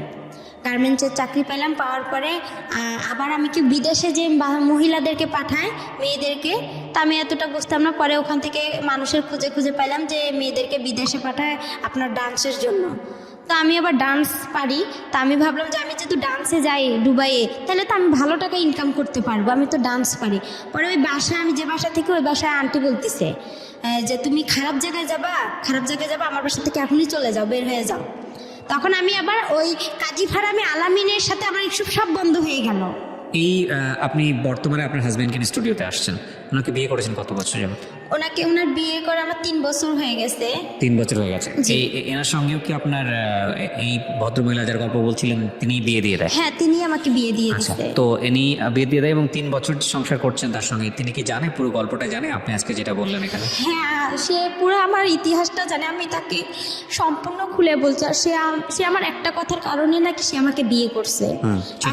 সেটা কথা হচ্ছে আমার যে বিয়েটা, ভাই এখানে আরেকটু, তার সাথে যে আমার বিয়েটা হয়েছে, আমার ওই মামা শ্বশুর আমাকে দেখতে আসছিল, আমার হাজবেন্ড সহ দেখতে এসে আমার মামা শ্বশুর কথা উঠাইছে যে তোমার বাড়ি কই, কি কথার জন্য বিয়ে করেছে সেটা বলেন, আমি স্টোরি দিতে যাচ্ছি। যাচ্ছি। সেটা কি কথার জন্য, সেটা হচ্ছে সে চলে গেছে, আমাকে দেখার পরে সে চলে গেছে। যাওয়ার পরে সে বলতেছে হচ্ছে, আমি তাকে একটা মেসেজ করছি যে আমাকে কি আপনি ভুলে গেছেন। সে এই কথার কারণে নাকি আমাকে বিয়ে করছে, সে আমাকে অসহায় দেখে বিয়ে করছে। আপনার সব স্টোরি কি জানতো আগে, বিয়ের আগে যে ঘটনাগুলো ঘটেছে হ্যাঁ, সেগুলো? তাকে আমি বিয়ের আগে সম্পূর্ণ বলছি যে আমি এরকম অবস্থা আমার। ওনার ফ্যামিলি আছে? হ্যাঁ, ওনার বাবা মা সবাই জানে আপনার সম্পর্কে? না, ওরা কেউ জানে না। কেউ জানে না। এই ছেলেটা কি করে আপনার হাজবেন্ড? আমার হাজবেন্ড হচ্ছে রিক্রুটিং এর মালিক। রিক্রুটিং বললে বিদেশে যে লোক পাঠায় উনি। আচ্ছা, তো এই 3 বছর যাবত সংসার করছেন আপনি, আপনার আগেও একটা বিয়ে ছিল সেটাও জানে। জি। তো সবকিছু মিলে কেমন আছেন আপনি? সবকিছু মিলা আমি মোটামুটি বেশি ভালো নেই। এই জন্যই আমি চাইছিলাম যে আমার হাজবেন্ডকেও আজকে আমি এখানে রাখতাম। কেন ভালো নেই? সে আমাকে এত কিছু থেকে বঞ্চিত কেন করছে? সে তো আমাকে অসহায় দেখে বিয়ে করছে। এত কিছু থেকে বঞ্চিত করছে বলে? এত কিছু থেকে আমি কি তার কাছে কি কোনো প্রাপ্য পাবো না? কি বঞ্চিত করেছে? সে আমাকে ঠিকভাবে দিচ্ছে না তেল সাবান। বিয়ের আগে প্রথমে, বিয়ের পরে সে আমাকে খুব ভালোবাসতো, তারপরে সে আর আমাকে ভালোবাসে না। কেন সে আমাকে ভালোবাসতে পারতেছে না? ভালোবাসে না বললে এভাবে বললে তো হবে না। আপনি তার সঙ্গে হ্যাপি না? জি না। খাবার দাবার ঠিক মতো দেয় না, ভরণ পোষণ ঠিক মতো দেয় না? খাবার দাবারটা সেভাবে ঠিকভাবে পাই, যেটা কিন্তু কাপড় চোপড় তেল সাবান এটা ঠিকভাবে পাই না, তার ভালোবাসাটা পাই না, এইসব সবই বাদ দিলাম। ভালোবাসা অন্য জিনিস, এটা পাবেন কিভাবে জানি না আমি, এটা নিয়ে আসলে এক্সপ্লেন করা এটা অন্য জিনিস। বাট আপনার ভরণ পোষণের জায়গা হাজব্যান্ড হিসেবে এটা আসলে সে ঠিক মতো দেয় না, আপনি যেটা বলতে চাচ্ছেন জি। এটা সে অন্য মেয়েদের সাথে কথা বলে, কেন সে এসব করে, কিসের জন্য করে, কেন? এটা অন্য ডাইমেনশন। আমি এই জায়গাটায় নাই বাজাই, আমি বরং আপনার হাজবেন্ড এতটুকু শুনলে হয়তো সে মন খারাপ করবে, তার সেই জায়গাটা থেকে আমি বরং এটা বলবো যে এগুলো না বলাটাই ভালো পাবলিকলি, কারণ যেহেতু আপনি এক্সিস্টিং তার সঙ্গে আছেন, এই বিষয়গুলো আপনাদের নিজেদের মধ্যে মিটিগেট করে ফেলাটা বা না, আমি এখানে আরেকটা কথা বলতে চাই যে আমি যেরকম ভাইয়া, আমি তো ভাইয়া সম্পূর্ণ কথা, আমি যেরকম আজকে পরিস্থিতিতে আছি, আমি শুধু একটা কথাই বলতে চাই যে আমি যে ভুলগুলো করছি, এই ভুলগুলো আপনার যাতে, ভুল কি এখানে? আমার এখানে অনেক ভুল আছে, কিরকম? আপনি আমাকে একটু সময় দেন। আপনার ভুলটা কি বলেন? আপনি আমায় এতক্ষণ ধরে আপনি বললেন, আমি তো ভুলই খুঁজে পাইনি আপনার।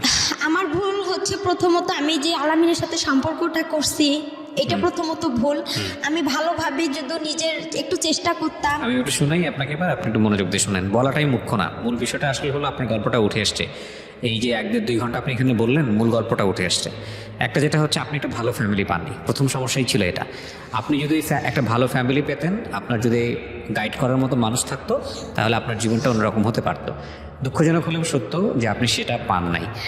এরপরে এই যে অল্প বয়সে যে প্রেমের সম্পর্কে জড়িয়ে যাওয়া, বা একটা ছেলের সঙ্গে আপনি ঘর থেকে বের হলেন আসল মায়ের কাছে ফেরার জন্যে, এবং সেই আসল মাই আপনার আসল মায়ের ইন্টারেস্টিং দেখেন, ও সৎ মায়ের কাছে দিন যাবত থাকলো, কখনো সৎ মায়ের কাছে থাকতে পারলো না, ওর বাবার কাছে গেল, বাবার কাছে গিয়েও সেখানেও থাকতে পারলো না, আবার সৎ মায়ের কাছে আসলো, সৎ মায়ের কাছেও থাকতে পারলো না। তখন মনে হলো যে না, আসল মায়ের কাছে ফিরে যাবো, সেই জন্য সে একটা ছেলের হাত ধরে আসল মায়ের কাছে আসতে চাইলো। ওই ছেলে আবার তাকে ট্র্যাপে ফেলে বিয়ে করে ফেললো, বিয়ে করে ফেলে তারপরে শেষ পর্যন্ত ওখান থেকে সে ছাড়া পেলো, ছাড়া পেয়ে সে তারপরে গেল হলো আসল মায়ের কাছে। আসল মায়ের কাছে যাওয়ার পরে সেখানেও সে থাকতে পারলো না, দেখলো যে আসল মা তাকে রাখবে না কিসের ভয়, কারণ সে আরেকটা বিয়ে করার প্ল্যান করছে। সুতরাং এই পরিণত বয়সের একটা মেয়েকে দেশে কী করবে? সেখান থেকে সে আবার গার্মেন্টসে চলে আসলো, গার্মেন্টসে চলে এসে একটা মানুষের সঙ্গে তার পরিচয় হলো। সেই মানুষের সঙ্গে পরিচয় হওয়ার পরে, একটু থামেন প্লিজ, একটু নিজেকে কন্ট্রোল করেন। সেই মানুষের সঙ্গে পরিচয় হওয়ার পরে সে আলটিমেটলি হলো একজনকে বিয়ে করলো। আপনার হাজব্যান্ডকে আমি অবশ্যই ধন্যবাদ জানাবো যে এত কিছু জানার পরে সে আপনাকে রিসিভ করেছে। 8-10টা ছেলের মতো সে না, সেই জায়গা থেকে সে প্রশংসা পাওয়ার যোগ্য। ঠিক আছে, ওনার জীবনে ভয়ঙ্কর রকমভাবে কষ্ট আছে, এটা অস্বীকার করার কোনো উপায় নাই। তবে এটা ঠিক যে এত কিছুর পরেও মানুষ সার্ভাইভ করে সোসাইটিতে, ভয়ঙ্কর রকমভাবে আমাদের জীবনে ঘটনাগুলো ঘটে যায়। যদি নিদেন পক্ষেই বলেন যে আজকের এই গল্পে ওনার বলার ধরন, বা উনি যেভাবে বলেছে, বা আমাদের যেভাবে আমরা এখানে প্রেজেন্ট করেছি, সেখানে সেই অর্থে আপস অ্যান্ড ডাউনস নাই, সেই অর্থে ঢেউ নাই। কিন্তু আপনি যদি একটু ঠান্ডা মাথায় চিন্তা করে দেখেন, এই যে মেয়েটি বড় হয়েছে আমাদের সমাজে, সেই জায়গাটি থেকে কীরকম কষ্ট করে তাকে বড় হতে হয়েছে। আমাদের চারপাশে এরকম অসংখ্য মানুষ আছে যারা বিভিন্নভাবে বিভিন্ন কিছু থেকে বঞ্চিত। তবে এর থেকে বড় বঞ্চনা বোধহয় পৃথিবীতে আর কিছুই নেই, যার কোনো পরিবার নেই, থেকেও নেই। সুতরাং বাবা মায়ের সম্পর্কটা সন্তানের ক্ষেত্রে খুব গুরুত্বপূর্ণ, খুবই গুরুত্বপূর্ণ।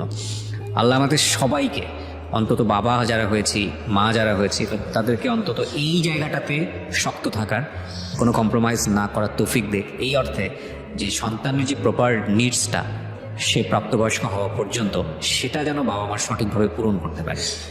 এইটা যেন না দিয়ে কেউ যেন বাবা না হয়, কেউ যেন মা না হয়, কারণ এটা আসলে একটা সন্তানের জন্য ভয়ঙ্কর রকমভাবে কষ্টের। সেই সন্তানটা যেই লেভেলেই হোক না কেন, সে যদি একটা অ্যারিস্টোক্র্যাট সোসাইটিতে বড় হয়, কিংবা সে যদি একেবারে এই যে আজকের এই মেয়েটির মতো, রেবার মতো একেবারে প্রান্তিক পর্যায়ে রিক্সাওয়ালার মেয়ে, সেই মেয়ে হয়, যেই হোক না কেন, দুটো লেভেলের কষ্টটা আসলে একই রকম। তো সেই জায়গাটা থেকে আমরা আপনাদের সবাইকে রিকোয়েস্ট করবো যে সন্তানের ব্যাপারটা যেন সবাই, ইনক্লুডিং মি, সবাই যেন আমরা যেন ঠিক মতো বুঝি। সো প্রিয় শ্রোতা, আজকের মতো আমরা এখানেই শেষ করছি। খুব স্বল্প সময়ে আমরা গল্পটা প্রচার করলাম। আপনারা জানেন যে ক্রিকেট বিশ্বকাপ শুরু হয়েছে, এবং সে কারণে আমাদের অনুষ্ঠানটি এখন থেকে প্রচারিত হচ্ছে প্রতি বুধবার রাত 12টায়, শ্রীকৃষ্ণ রাত 12টায়, এবং সে কারণে অনুষ্ঠানের ডিউরেশন একটু কমেছে।